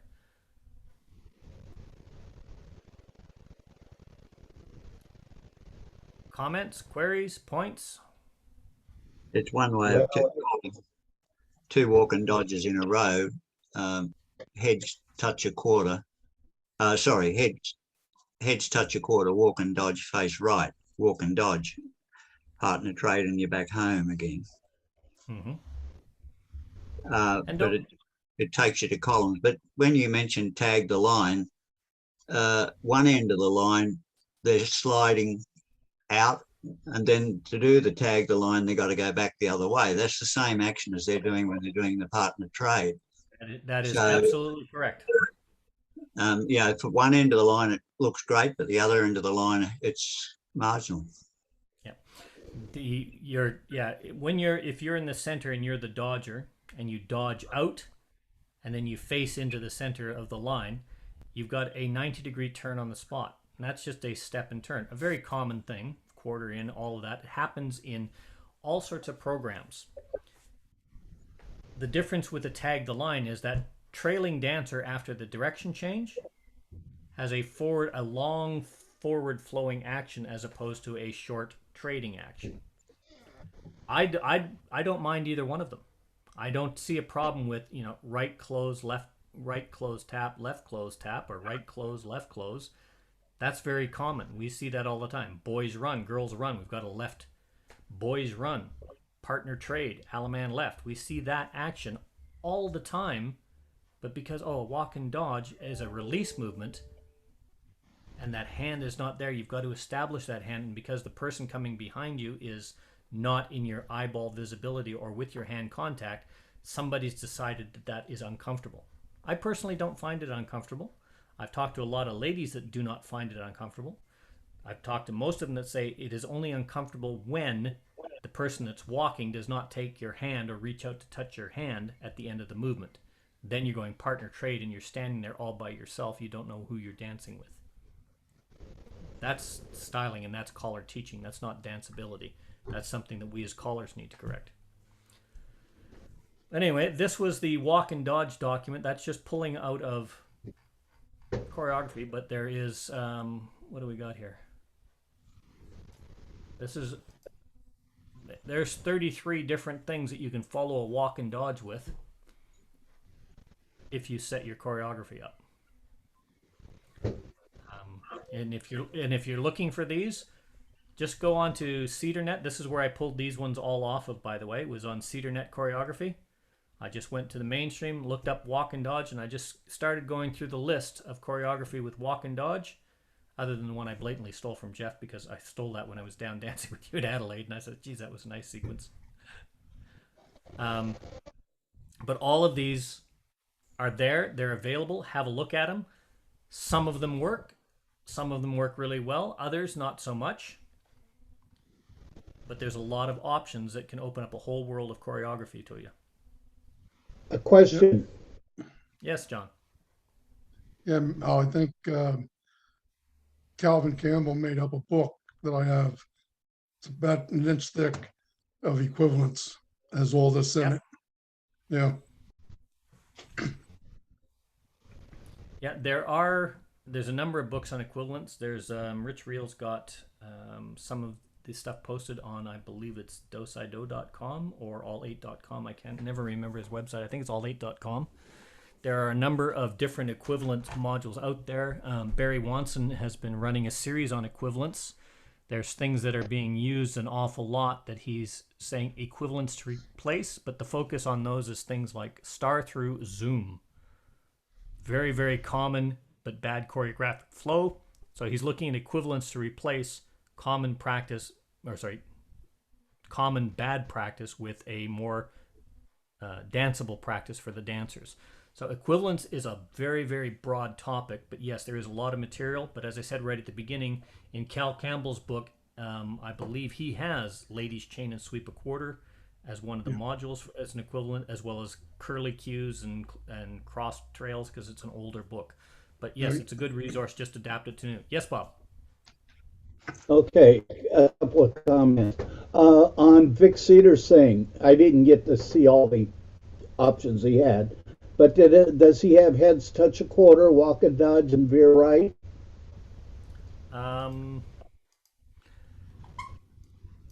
will tell you in a second. Like I said, I haven't gone through all of them. I just started this at the beginning of the session. I only got to 33, so let's go. Oh, okay. Well, that's one I like to use.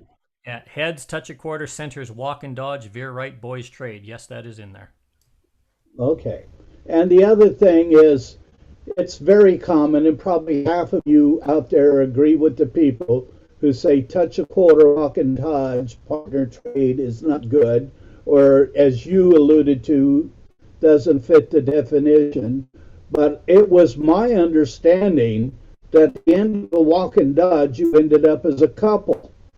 Is there anybody who disagrees with that? I don't think so.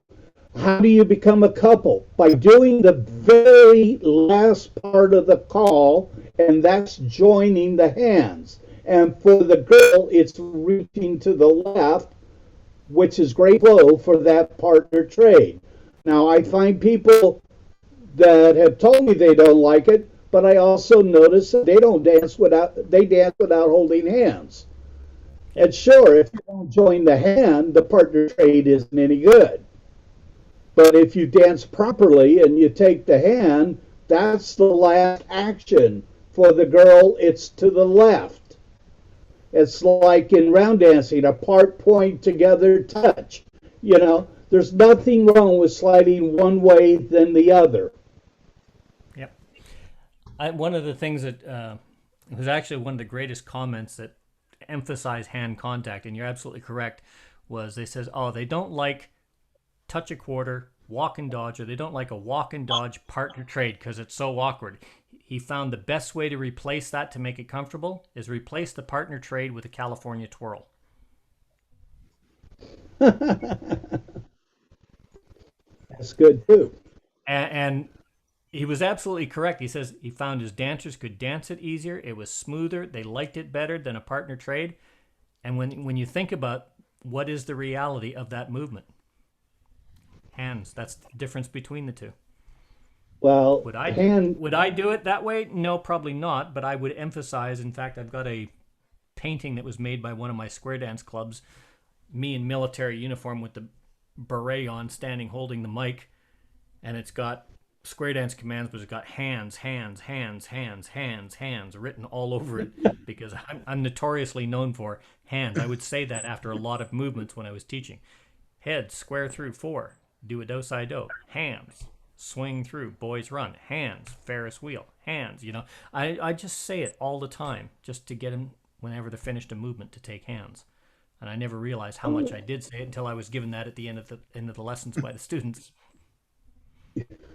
Yeah, I had noticed that this is different, but there's a singing call figure where you square through 4, swing through, boy run, tag the line, face right, Ferris wheel.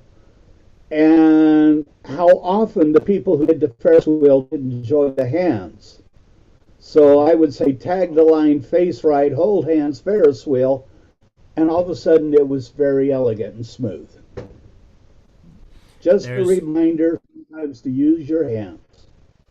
Back in 1982, tag the line, face left, wheel and deal, tag the line, face right, wheel and deal was a very common ending of a couple of singing call figures. And it was noted at, I wish I could remember where this convention was, but they were looking at that, and that was exactly what was brought up, is why is when you do a tag the line, face right, Ferris wheel, there's that bulk because they don't have the hands, but when you do tag the line, face right, wheel and deal, taking hands was an automatic reaction for the dancers. And nobody could explain why it happened. It's just something in the mental makeup of tag the line, face right, you were expecting something else, anticipation. But as soon as you heard wheel, you knew that was a take hands because it's going to be a tight turn. I don't know what it was, but it was just an observation that was raised back in 82. And it's been around for a long time. Mickey, I got a question for you. Here? Guido was on a little bit earlier, but he wasn't able to attend because he's at a callers school training session with a group of callers. I thought you'd be there as well. No, I had different things to do today. I was calling and had some things to do around the house. And yeah, so I stopped in. I think the others are done already. Yeah, well, he checked in. They were in the after party, and he said, "Well, that's more important than lessons because I know in Europe, the after party is probably where most of the training and teaching and all the good ideas come from. Whether or not you remember them the next morning is a whole different question, but that night it really sounds good." Well, I've got a lot of things to do for Color Lab, so I'm pretty busy. Yeah. Well, ladies and gentlemen, that is our presentation and discussion for today. Like I said, on the stuff with walk and dodge, by all means, have a look on the CedarNet website. There are lots of sequences there. There's lots of singing call figures and lots of research with that use walk and dodge that have alternatives for what to do after walk and dodge rather than just doing the commonplace partner trade. Variety is part of the key to success. What did I do here? I want to say something else. Yeah. Go ahead. Okay. One of my favorites also is to do a walk dodge to a reverse wheel around. And I have found that a lot of dancers don't do that well yet here. But with the prevalence of the SSD program, which puts such a high priority on wheel around and reverse wheel around, future dancers are not going to have the trouble doing that. And walking, well, my favorite has been for a while is head slide through, square through 3, left touch a quarter, walk and dodge and wheel around. Dancers have no problem with it. Yep. But you have to introduce the reverse wheel around, and you say the reverse of that action, you walk dancers through it one time, no problem. But I like both those flows, and that was on your list of things. And I really like walk and dodge, reverse wheel around. Yeah, walk and dodge, reverse wheel around from a right hand. Walk and dodge, wheel around from a left hand if you've got your centers walking rather than the right hand dancer walking instead of the end. Another aspect, if your dancers are not comfortable with wheel around, which a lot of dancers apparently in the States are, so what we've been told here is wheel around and reverse wheel around tends to break down floors because they only see it from a promenade head to couples wheel around to fix a mixed square, is cast right or cast left 3/4 to that two-face line and then do a centers trade. That also works very, very well after a walk and dodge. Just make sure that you have the walker doing the outside part of the casting. Yeah. I use for instead of square through 4, a lot of times would be heads star through, right and left through, or slide through, right and left through, pass through, and both hands are free and wherever you want from there to whatever call.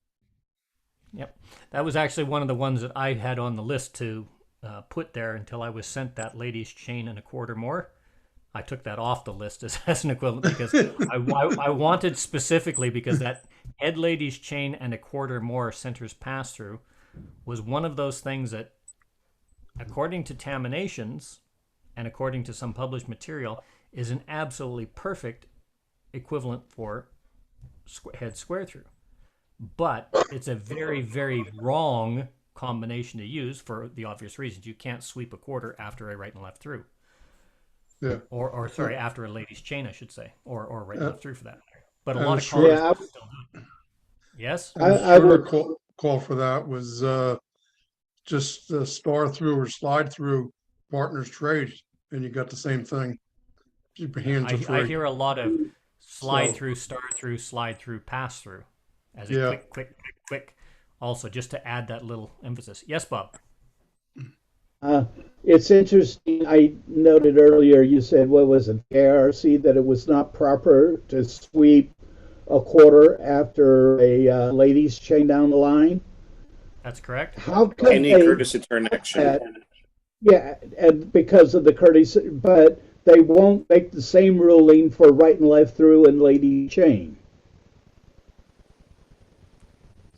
Can you explain it to me? Yeah, because the reason is the definition of sweep a quarter. It doesn't. Sorry. You have to actually read the definitions and the flow, because a sweep a quarter is defined as having a central turning point between two facing couples where the point is central between the two couples. A ladies' chain does not have a central turning point between the two couples working as facing couples, and neither does a right and left through have a center turning point facing couples going around a central axis. So Because that the turning point is between the couple, right? The two dancers. That's correct. They maintain that facing couple aspect and turn around to center point. So the feeling is that doesn't have to be defined. But when they go on and they say, well, chain down the line, you can't do a sweep a quarter after a chain down the line. Now they've added that gray, because that shouldn't have never needed to be explained, because it has the courtesy turn. It has the same rule as courtesy turn. But by adding that on, they say, well, you can't do it after a chain down the line, but why can't I do it here? They didn't say you couldn't. And some callers have taken that. Somewhere down the line, way, way back, and this is before I started calling, I've seen ladies chain and a quarter more, ladies chain and sweep a quarter as two different things. And I think somebody probably typed it wrong and then adapted it, and it started to get adopted. And this is going back in the 50s and 60s, of what could have easily been a typing error or a choreographic error. Somebody said a quarter and just typed the wrong thing in, and it became adopted. But it was never noted, it was never fixed because it was so localized, and then it's just one of those things that's slipped into the repertoire, disappears for a while, and then pops up again. And now with people using choreographic software to write their choreography, because the software allows you to do that, they think it's legal. It's not. Or legal's the wrong word. They think it's proper. It's not proper. And the reason is, of course, as Mickey said, the courtesy turn, anything with the courtesy turn excludes that. And that's because it's a pivot action, not a circling action. But that's a neat thing to have head ladies chain, turn them a quarter more via right. You got the box, but it's got to be left hand action following them. Yeah. So that's a nice one for substituting square through or left square through, I guess. Okay, next week, November 14th, Dave Prescott. Oh, sorry, Alan. Yes, you had your hand up. Sorry, Alan. Yeah, I wanted to raise the issue of what's regarded as legal at mainstream, on how much we can vary an actual call, like interrupt a call or add to a call. And that's sort of the area you're talking about, sort of like ladies chain but turn it into an alamandar or something like that, where you're altering the call halfway through. Square through, but on the third hand do something. So we're starting to sort of bring down some of the advanced contents of interrupting calls. How much of that at mainstream is legal? I don't believe that we are actually bringing advanced concepts down, because if you read the definitions, there's 16 pages of guidelines, rules, choreographic content at the beginning, and there's also, I think, 4 pages at the end, which deal with things like other commands, directional prompts, and we do directional prompting, head separate, when you meet star through, or head separate around one. We're adding directional prompts through that. Cloverleaf, but when you meet your partner, right and left grand. We're interrupting those things, and all of these things are explained and acceptable at basic and at mainstream in a conceptual concept, but that concept is defined within the guidelines of giving a directional prompt, which is what we're doing. Square through, but on the third hand, swing through, or on the third hand, right and left grand, or what have you. 1, 2. But Oh, Alan right. is. But Alan is. I don't. Yeah, I'm just saying, I don't think that we're doing an injustice by introducing these things at basic or at mainstream. Where I think we have an injustice is if we take something like, I don't know, chain reaction, and we start bringing that down and interrupting movements and throwing on bits and pieces of other movements that we can do it to create an advanced dance using basic choreography. I think that's the injustice that we do to dancers. I don't think directionally prompting them through a movement is an injustice. Go ahead, Mickey. Yeah, I'm with Ellen to a certain extent. And we got to be careful. And it's not even only things we're bringing down, like splitting up the calls. That's not a thing. It's the modifiers. Now we've got some modifiers we have, which is reverse to certain calls. We have left square through or left swing through, which are clear C concepts. Yeah, but we got to be careful with too much interrupting. Yeah, that it does not get too much complicated for the entry level. So I'm with Ellen. We got to be very careful on how many and how qualified we use the modifiers. Yeah. And I think there should be a guideline which is acceptable at an entry level, because sometimes callers get carried away when you have beginner dancers. It's the wrong place to show off. Yeah. The argument that I would make. A good example, Mel, is. Hang on a second, Alan. I'd like to address that. I call to A1. I haven't called a lot of A1 in quite a while because I haven't been calling in quite a while.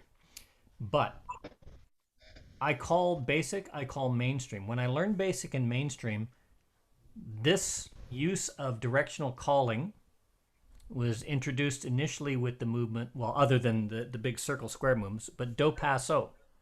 Do passo is an interrupted call. And it was introduced and defined as an interrupted call. Do passo is partner left, corner right, partner left, courtesy turn, and in a static square. A while later, 20 years later, I got into a discussion with a very, very experienced caller who I had absolute respect for, and he swore that do passo ends in an alamandar. He had never seen it used ending in a courtesy turn. When I showed him that, he says, I didn't know that, because he was never taught that. He had never read the definitions. He'd gone through what he was taught and worked off of what he had.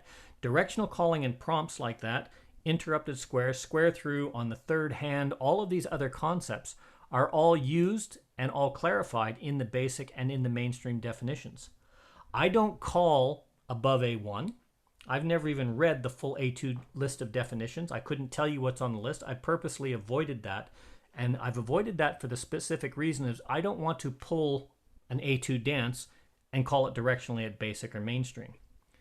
And everything that I call is within the program that I'm calling, and that is the directional prompts and the third hand. When I was calling basic and mainstream before I even started Dancing Plus or Learning Plus, on the third hand, square through, do this, interrupted calls, do passo, but on the, to an alamanda, shoot that star, go forward two. These directional prompts and all of that were part of basic and mainstream dancing. And to me, they still are. And to the dancers that I call for, they still are. But today I have to add a lot more directional guidance until I actually get a class and I start teaching this more. I know in Czechoslovakia, I've been told that if, that is part of your basic, where they dance. In Sweden, where some callers, learning basic is 2 to 3 years, but they do a full basic program. I don't know. I'm only going anecdotally because that's what the caller calls. That is part of it. They don't dance advanced. They don't dance challenge. They don't dance. So to me, that's not a challenge concept being brought down. That's part of the basic program that if you're not using it, you're robbing the dancers of the advantage of a full program dance. And that's the approach that I take. I think what Alan means is with the modifiers, like, but or interrupt or substitute or replace and stuff like that. And there you got to be careful. And this works with left. This will also work like, you square through, but on your third hand, you swing through, and now you square through, but on your third hand, it's tough in mainstream. Yeah. Would you call that? So I'm going to take you to movement number 28 in the basic and mainstream definitions. If we go to the comments of basic and mainstream definitions, extended application, and that's what they're called, is extended applications. Square through should have square through, but on the third hand, spin the top. Square through on the third hand, do an 8-chain 5. Square through on the third hand, box the net. Square through, but on the fourth hand, left swing through, or square through, but on the fourth hand, Alaman left. I think there's 5 of them or 6 of them. Five of them in there in the basic and mainstream definitions. All of those are defined and they're part of that, but they're considered extended applications. I think there's 5 or 6, and that's just on square through itself. Now, those are listed in there, and they're listed as extended applications. In the SSD program, there's also those variations listed in there, and they're called standard application variations, which is one step below extended applications. And when you're looking at doing these kinds of things for variety with a directional prompt, this is part of the basic and mainstream program. I'm with you.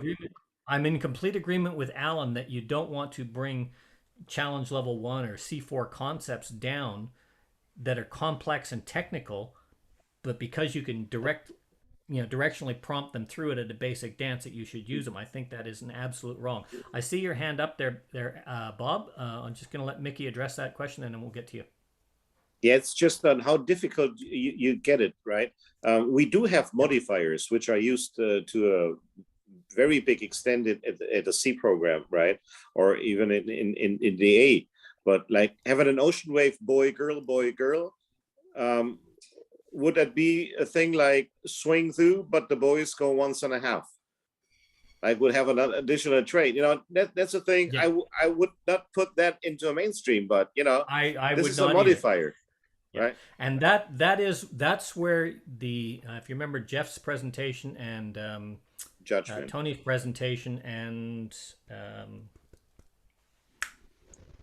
Ed's presentation, caller judgment comes in a lot. Right. You can say swing through 1.5 at mainstream if your dancers are there, but to say swing through 1.5 but the centers only go a quarter more.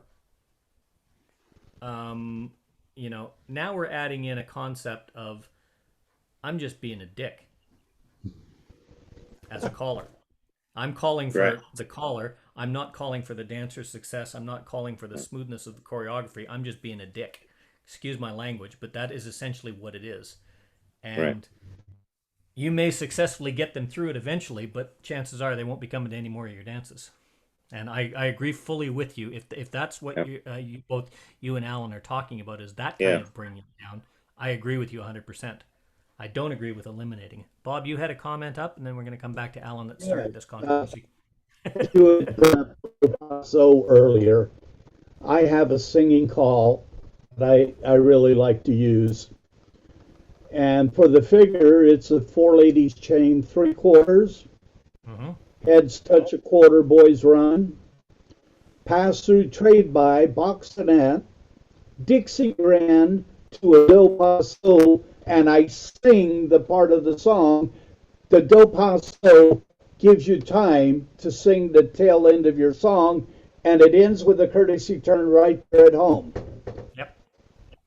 Yep. It's really nice to lead into another 4 ladies chain 3/4. There's a lot of do paso figures and singing calls that actually do that end with the do paso ending in a courtesy turn. Where I think the problem with do paso in particular is a lot of callers don't use do paso to end with a courtesy turn. Yeah. Because it's such a big flow, it's such a big broad sweeping.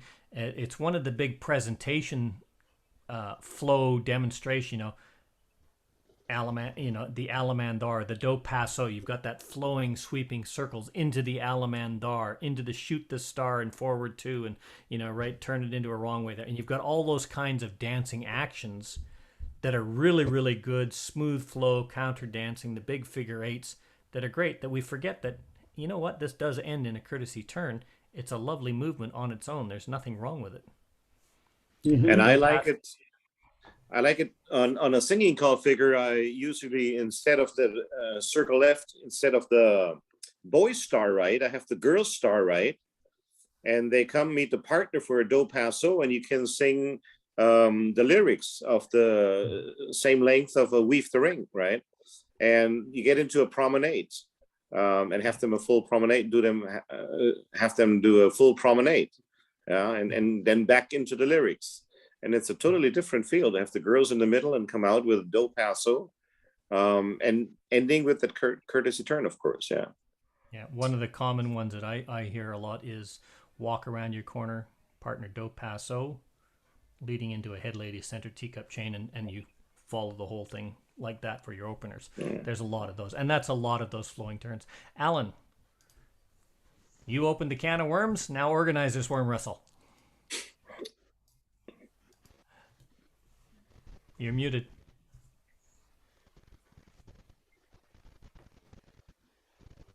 You're muted, Alan. There we go. Yeah. Hey, sorry, I had to go off. Nature called in the middle of it. It was really interesting. Yeah, I just that there's a lot of calls where you can corrupt the call by interrupting it in certain places. Yep.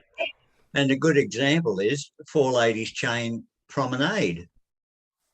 Yeah. Right. So you are expecting the dancers to stop the full part of the courtesy turn and then promenade. So you could actually carry that to the nth degree and say head ladies chain, but finish it with a wheel and deal. Right? You could. They halfway through Yeah. the courtesy turn, they can do a wheel and deal. But Yeah, that's the sort of way you can sort of, and Four Ladies chain across, chain them back Dixie style. You could, but that again, that falls into the don't be a dick category. I don't mean to be rude, but that's really the only way you can say it. That's like saying put the ladies in, and we hear this a lot. For instance, at plus level, you hear chase right, but when the boys meet, cast off 3/4 and extend. You know, or something to that effect, or boys trade follow up that have an interruption of a flow that is at a logical point. If you say ladies chain, but when the girls meet, wheel and deal, yes, the guy should be leading the lady in. He should have already turned, or that would probably be working better on a flutter wheel actually rather than a wheel and deal. But you know, but when the ladies, all you're doing is interrupting a call at a point that is not comfortable or acceptable for the dancers. It may Another be defined example at a higher level, but it would definitely interrupt them. Yeah, but another example is eight chain 3, but on that fourth hand, eight chain 4, but on the fourth hand courtesy turn, where you're expecting to take somebody with a left hand and then turn around and turn them to finish at home or something like that. And so you are corrupting the calls in a way. And when you spin chain through, but the very centre boys don't trade. It's similar to sort of things they do at the advanced level with cast a shadow or something like that. Yeah. Or with the boys cast and girls move. You know, there's a lot of those directional prompts, and that's where I say directional calling is a good thing at basic and mainstream. Pushing it to the extreme of technical or pulling a concept down, which I think is what was initially being alluded to. Just because you can do something doesn't mean it's the right thing to do. Ladies chain the ladies home, but keep her promenade. That's delivery timing, that's command timing, and that's execution timing. When those three things are correct, that's a beautiful, smooth flowing action. Head ladies chain the ladies home, promenade. Oh, suddenly they finish that courtesy turn. Now they've got to change direction. That's no longer smooth. Square through. But on the third hand, that's given with enough time to do it. Square through. Swing through. Calling it on the third hand right there. No, that's not going to work, because where are we doing? One, I'm doing a left hand, starting with the centers from a left hand type formation to start a swing through, and that's just going to be awkward for everybody. All of those other kinds of things fall into the realm of caller judgment of what is good and what is bad choreography. Unfortunately, a lot of the issues that we have, and I've seen this from a lot of senior callers, is we're getting a lot of callers today that are learning to call because their club in their local area, the caller is retired or passed or has left the area, and they only dance advanced or challenge, or if they're lucky, plus an advanced. So that's where they start calling. So when they start calling to a basic floor, they're using all that body flow that they can do at plus, advanced, or challenge, and they're doing basic calls by using movements from the basic program to do that, which sometimes works. AC-doocy is an example. In circulate, centers trade, perfect, not a problem. But when you start walking somebody at basic through spin, chain, and exchange the gears, just because you can prompt them through it doesn't mean you should do it. And that's the kind of stuff that really falls down to caller judgment.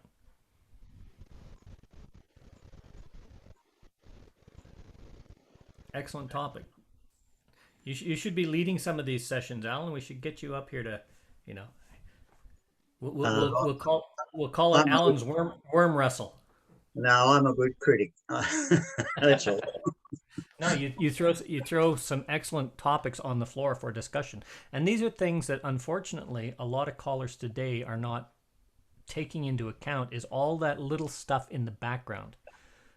We said this when we started these sessions. There's so much focus these days on teaching callers choreography, on teaching them resolution and sight calling and being able to do that, and they're missing the fact that the biggest aspect of calling has one purpose: to entertain dancers on the floor so that they have a good time. Everything goes into that, and when you achieve that, it's great.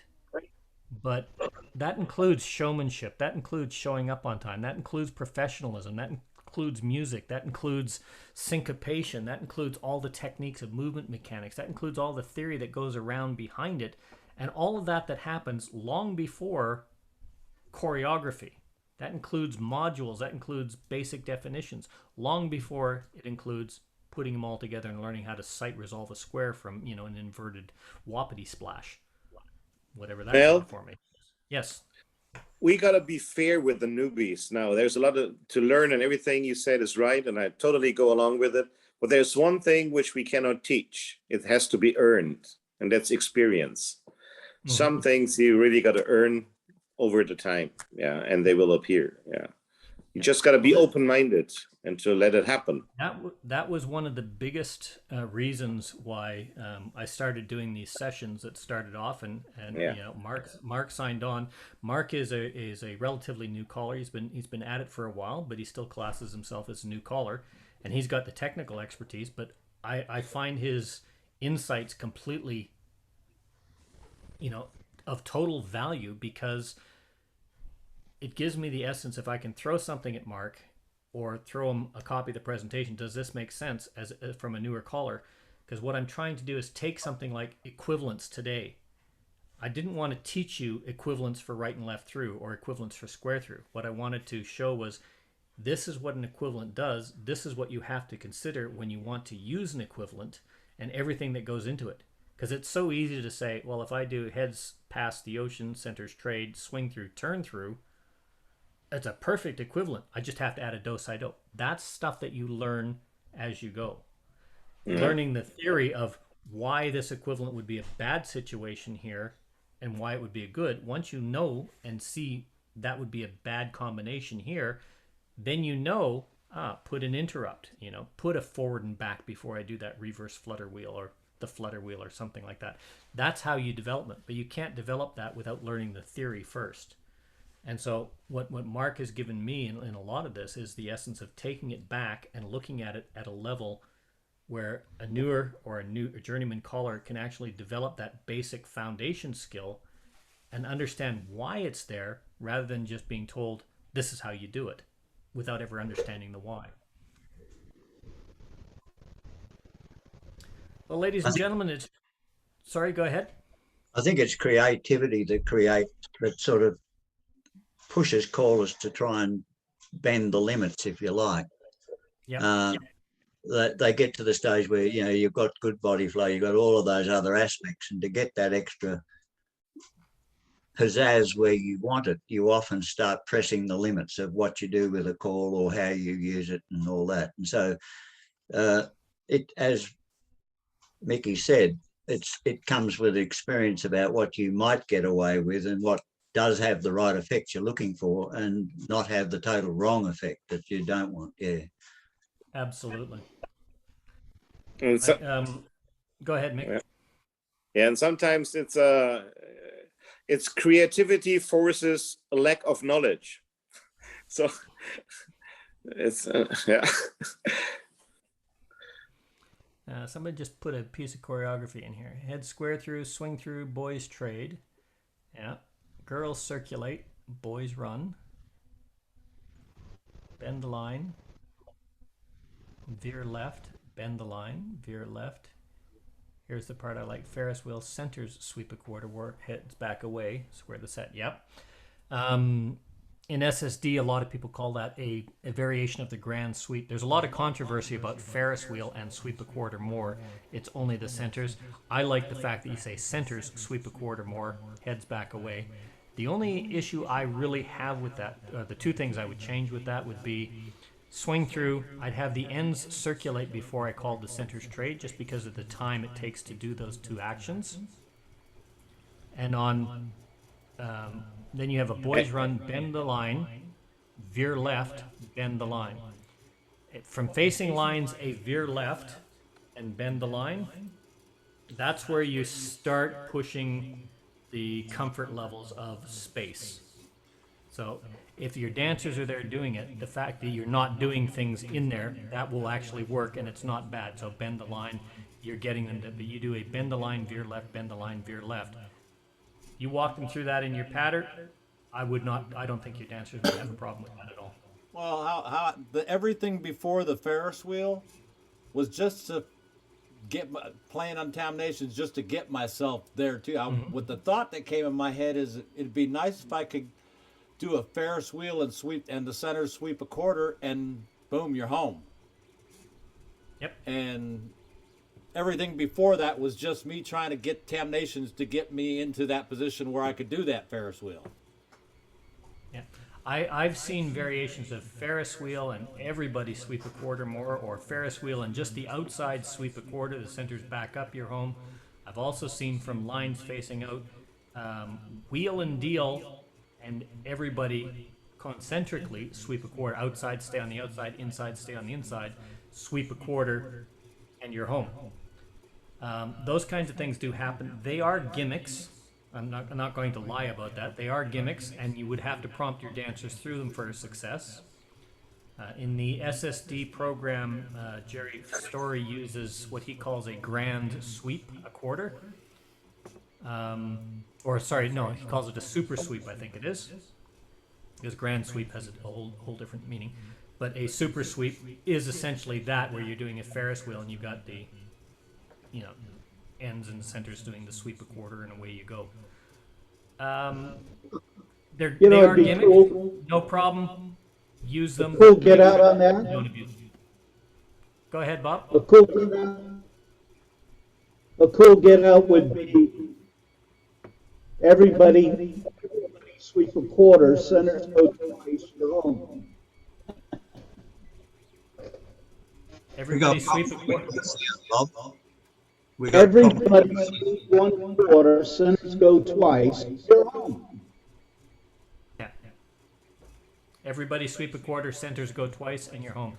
For some reason, Bob, you've got about 40 of you coming through your microphone. Oh. And you're calling in a concrete bunker. Oh, I didn't do anything. I know. I think he's got too much gain. I don't know. I think it could be me. Hang on a second. Bob's a lot louder than everybody else today. I'll say something. You could hear me before. I'm getting an echo. We are too. Okay, I thought that was me, but that's why I turned I thought maybe it was echoing through my mic, but no, it's not coming through mine. Oh well. But talking about sweeping a quarter to home, that's where understanding your quadrants become useful as a new caller. if you've got your partner in your far right quadrant, then a wheel and deal or a Ferris wheel from there is always going to give you those potentials to sweep a quarter in home. Somebody sweeps a quarter in your home. Absolutely. There's so much.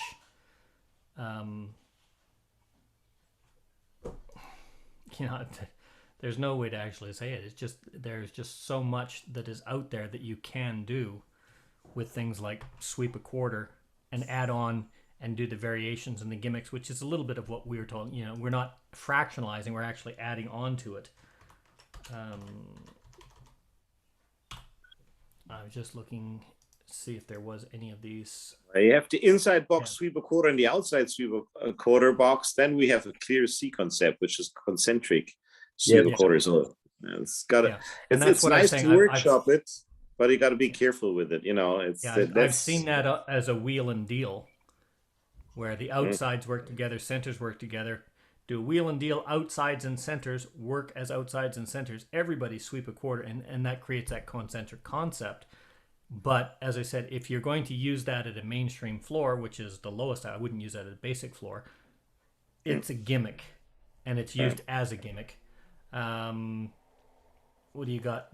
I'm just looking. SSD week 10 has a figure which is heads square through, swing through twice, girls run, couples circulate, Ferris wheel, centers sweep a quarter, and square through 4. And then it goes into a right and left grand, which is that's extending it because the Ferris wheel is half sashayed, and you're going, and that's at the SSD program. So there's lots of things that you have like that. They do the same thing. There's a few other ones that are in there. You got, but mainly it's Ferris wheel. I'm just looking now to see if there's anything on CedarNet or any of the other programs. There's a couple which are Ferris wheel, center sweep a quarter more. So it's out there. It's in published choreography. But when you do that, proper on sweep a quarter is Ferris wheel, centers sweep a quarter. That's proper. Ferris wheel, everybody sweep a quarter is a directional gimmick. It's a prompted gimmick, and that's all it is. And doing a concentric sweep a quarter is definitely a gimmick at anything other than, I'm not sure where concentric action comes in, at what level it comes in. C1? C1. So that, yeah. Now somebody put in the other chat, example is where you use as couples as a, you're just really using it directionally, but as couples suddenly to more advanced dancers has another concept to it. Yeah. So, doing things like doing a clover leaf as a couple or something like that. And particularly to set up at home, it's a neat little get out. But you are stretching straight away. You're starting to do things as couples rather than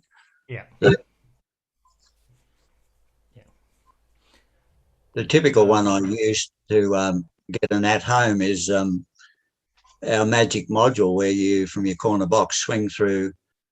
Girls circulate, boys trade, girls turn back. The original sides bend the line, and everybody circulate where they're circulating straight ahead. Everybody's doing a straight ahead circle. As couples cloverleaf in your home, that you get away with it and it has the right effect, but you are stretching up into the higher levels of dancing, really. Yeah. That's A2 couple concept, right? Yeah, there was one. What was it from? The heads square through, sides half sachet, swing through, half right, do a walk and dodge, or centers walk and dodge. Girls bend the line twice, rather than a wheel around. It those kinds of things that you can do. Now you do a bend the line and then you do another bend the line. It is a wheel around. It's just one of those things that's where you get into different, not difficult. Taking the concept what Mickey used earlier, swing through, but the centers cast 3/4. That you could probably get away with to an ocean wave. But if you say swing through and the centers do a quarter more, now you're making the dancers work twice as hard that the dancers need to work. And that all calls down to caller's judgment. Mark put into the chat a lot of these things, no different than everybody cross-fold in a singing call. I've actually never seen everybody cross. I've seen everybody fold, but I've never seen anybody cross or everybody cross-fold. That would be an interesting look at it, because fundamentally it should work, but what it's going to do is kind of different. That was Regina. Oh, was that Regina? Sorry, I thought that was you that put that in there. Oh, sorry, Regina. I thought that was Mark that put that in there. So yeah, there's a lot of things that you. That's okay. Let Mark take the blame. I love it. Yeah, that's you can tell an experienced caller. You know? I do that all the time. You know, if something doesn't work, says I got this one from Alan. You know. Yeah. Of course, Alan, when it doesn't work, says Alan's very rarely does not work, and usually he says, "I got this one from a Canadian caller that now lives in Australia, but I won't let you know. I won't say his name so as not to embarrass him." I tell everybody I get mine from Mel. Absolutely. Yeah, you don't know how famous you are over here in Germany, Mel. Well, I was really surprised, because before I started doing all this stuff, like when I left Germany in '84, and I came back in, must have been in the '90s, mid '90s, and I went to a dance in Germany, and there were still callers. And I got mobbed by a lot of women that came up. Oh, hi Mel, how are you? It's good to see you. And this is great. And I'm thinking, who are these people? And then I realized that, you know, you were 14 to 17 when I saw you last. I have no idea who you are now, but all these women seem to know who I was, and people coming up and saying hi. And I went, it was flattering, but I had no idea who all these women were. It tends to be that way, don't you? Working up on stage, everybody knows you, but they seem to forget that you don't know them necessarily. Yeah. And so you find yourself in a situation all the time where they're saying something to you, expecting that, oh, you know them, or you know them, yeah. Well, a lot of them I knew, because it was a running joke when I was calling in Germany. Whenever I go out to call a dance, like if I went up to Frankfurt, or I went up to Hamburg, or I went to Heidelberg or something, you know, Bob was calling, or things like that. If I was calling a dance or going somewhere, it was their common practice to all change their name tags. And this is why magnetic name tags became very, very popular rather than pins. Because I swear, I wish I was better, but I am absolutely atrocious with names. I can remember faces, but I'm terrible with names, and all my dancers knew it. So it was a common joke whenever I did a dance. Everybody would change their name tags, and sometimes they'd wear their husband's name, or sometimes they'd wear a complete stranger's name. So I go up to Mickey, and I forgot Mickey's name, but I recognize, hey, how you doing, Hannah? And I realize how he's changed name tags with Hannah, and he's got me, and both Mickey and Hannah have a good laugh at it. And it was their common practice. It became a thing. You know, I'm absolutely terrible at names. I still am. But, I see. Well done, Regina. But, yeah, anything that the dancers enjoy is not wrong. Next week, we're here with Dave Prescott. Just looking at my Sundays, Dave Prescott, we're going to be looking at making the most of mental image calling. This is the third part in his series on mental image. For those of you that are in the States or in those countries where your time change actually happens on the 7th of November, which would be Sunday morning this time, remember next week we'll have a time change. I'll try and make sure that I update the time changes. And in the new year, what we've been talking about, and one of the things that's going on, is a request has come in to actually start looking at these sessions, if we do them, to cut them back to maybe every second and fourth Sunday, or first and third Sunday, to maybe twice a month, but actually look at them as a new callers development session, where we're going to look at an aspect very similar to what we're doing, one aspect of calling, to almost sort of run it like a impromptu caller school, but at a much more in-depth level. So a shorter presentation with on a topic, or a series of topics that flow together, so that each session will progressively build on the next. It's something that's in development. There's been a lot of requests, but I leave that open. I notice our audiences are getting a little bit smaller and smaller and smaller as we're all getting back to dancing, and we're losing a few more of our newer callers in these sessions. So it's something that we're going to have to really consider on what we're doing. We may even cut it back to once a month training session. I don't know at this point yet. But as always, we're always available. And if you have ideas that you want to look at, by all means, send them in and we'll see if we can find the right person for the right session. Mark, I want to once again express my thanks to you for running the sessions for the last 2 weeks, for bringing Corey in and having an excellent session with him, and running the session last week. I popped in there for a little bit to have the discussion on my phone, and it's great. As long as we're talking shop and developing our skills, I think these are a definite benefit, not a waste of time. So that's all I have for today. Sorry? I said I do got a question for you. Yes, sir. I think it was yesterday. I'd have to look at my calendar, but they had a new caller committee for the Caller Lab new caller committee. Mm-hmm. I don't remember what it was. Might have been last weekend.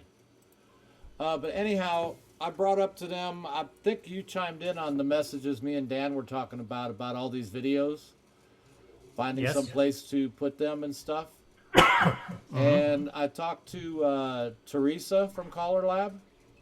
Yes, Teresa Berger. And she said she's gonna check with somebody there with Caller Lab to see about actually if we donated all these videos to them for them to actually store instead of being on my website and YouTube channel.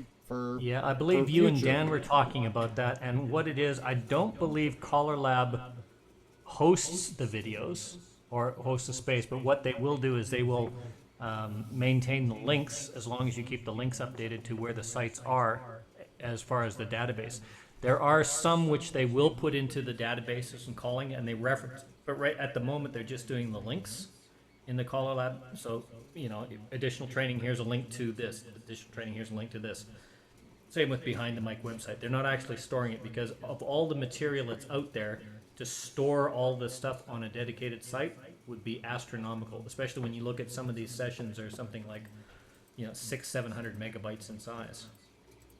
Well, I know I've got a 12 terabyte external hard drive, and it's about a third full now. Yeah. I've got a 4 and 2 2s here, and I've got 2 of them filled up already. But do you have, if they do, because I told them that, I told them that me and Dan have been talking about it, and one of these days we're not going to be around, or we might retire, or and the YouTube algorithm, if a video's not watched in so long or something, that they'll start removing files, videos and stuff. Yep, that's correct.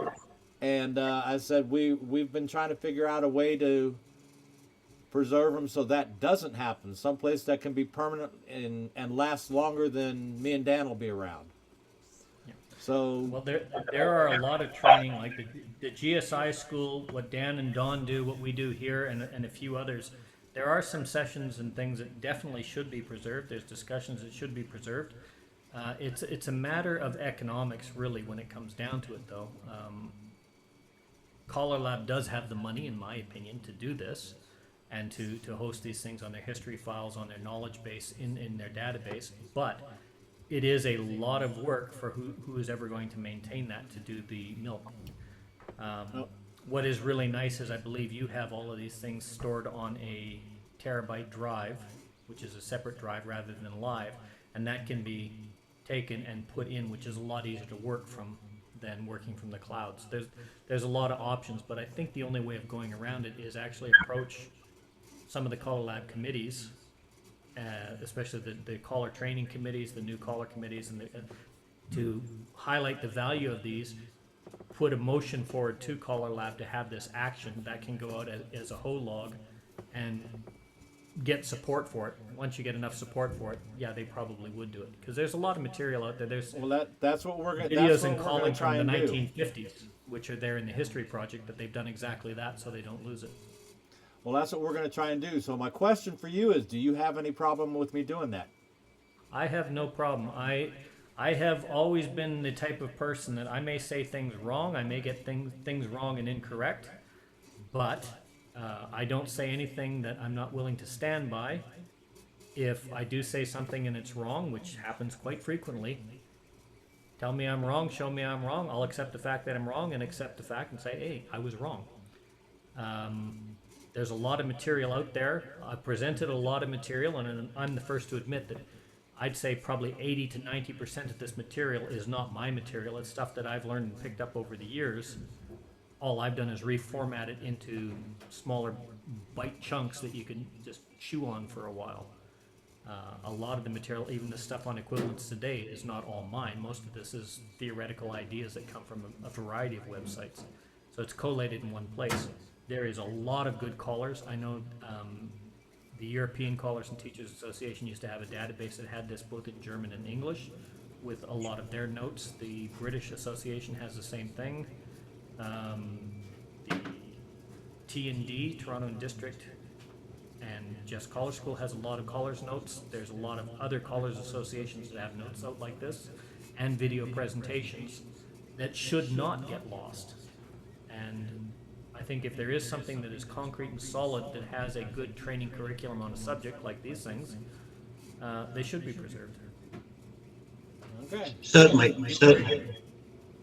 Mel, the actual presentation file, they're not all that big. They should be preserved, even if you're not preserving the video. Yep. I agree. Well, this is why when I send these down, I send these down to Dan with a copy of the presentation, a copy of the PowerPoint presentation, as well as, like for today, there's notes on a lot of stuff that isn't there, and he posts them up on the website, and a lot of those can get posted as documentation. That's true, but as was noted, a lot of the good stuff, the good discussion or the controversial stuff that is always raised after the fact, and there's no notes really taken on it unless somebody's taking notes, or somebody like Yolanda that goes through about 15 pencils every session, scribbling down notes. So it's really, really hard. The videos are invaluable, and sometimes you got to watch through an hour of video to get that 15 minutes that is really, really the meat of what you want. But sometimes that 15 minutes is worth it. Well, on the Caller Lab homepage, they have a link to another homepage, which is called the Caller Lab Knowledge database. And they have about almost 10,000 items on there. So maybe this would be a place where to store it. Yeah. Should get in touch with the home office. Yeah, I believe the links to, in the knowledge database, the links to caller training for Dan and Dawn for the GSI. I don't think yours is up there yet, Mark. OC Callers on the Caller Lab. Is it up there? Okay. So, it wasn't there last time. If you're familiar with the knowledge base, it's still hard to find things in it as far as I'm concerned, but a lot is there. But what they've done is they've put the knowledge out there to access as a central place to go and find the links. It's kind of like a library index to click on and open the book that you're looking for. They haven't actually preserved the videos. And what's happening is, like, as Mark said, he's looking at about 12 terabytes of data of videos that is there that, once his 12 terabyte drive is, it's not a big issue for Mark to go out and buy another 12 terabyte drive. But what's going to happen to that, if, something happens, God forbid, but something happens that hard drive gets lost. Where is it going to go? Or as he says, YouTube, if the video is not watched for a long time and they're topical videos, they get deleted because YouTube only has so much space as well. Anyway, Mark, I cannot stress how much I'm thankful for your contributions to this. Ladies and gentlemen, next week we're here with Dave Prescott to talk about mental imaging. If nobody has anything else, we can call it a session, or if you do have discussion that you want to go, thank you. Please do. Or if you want to stay, I can leave the chat room open, but I think we'll stop the recording now.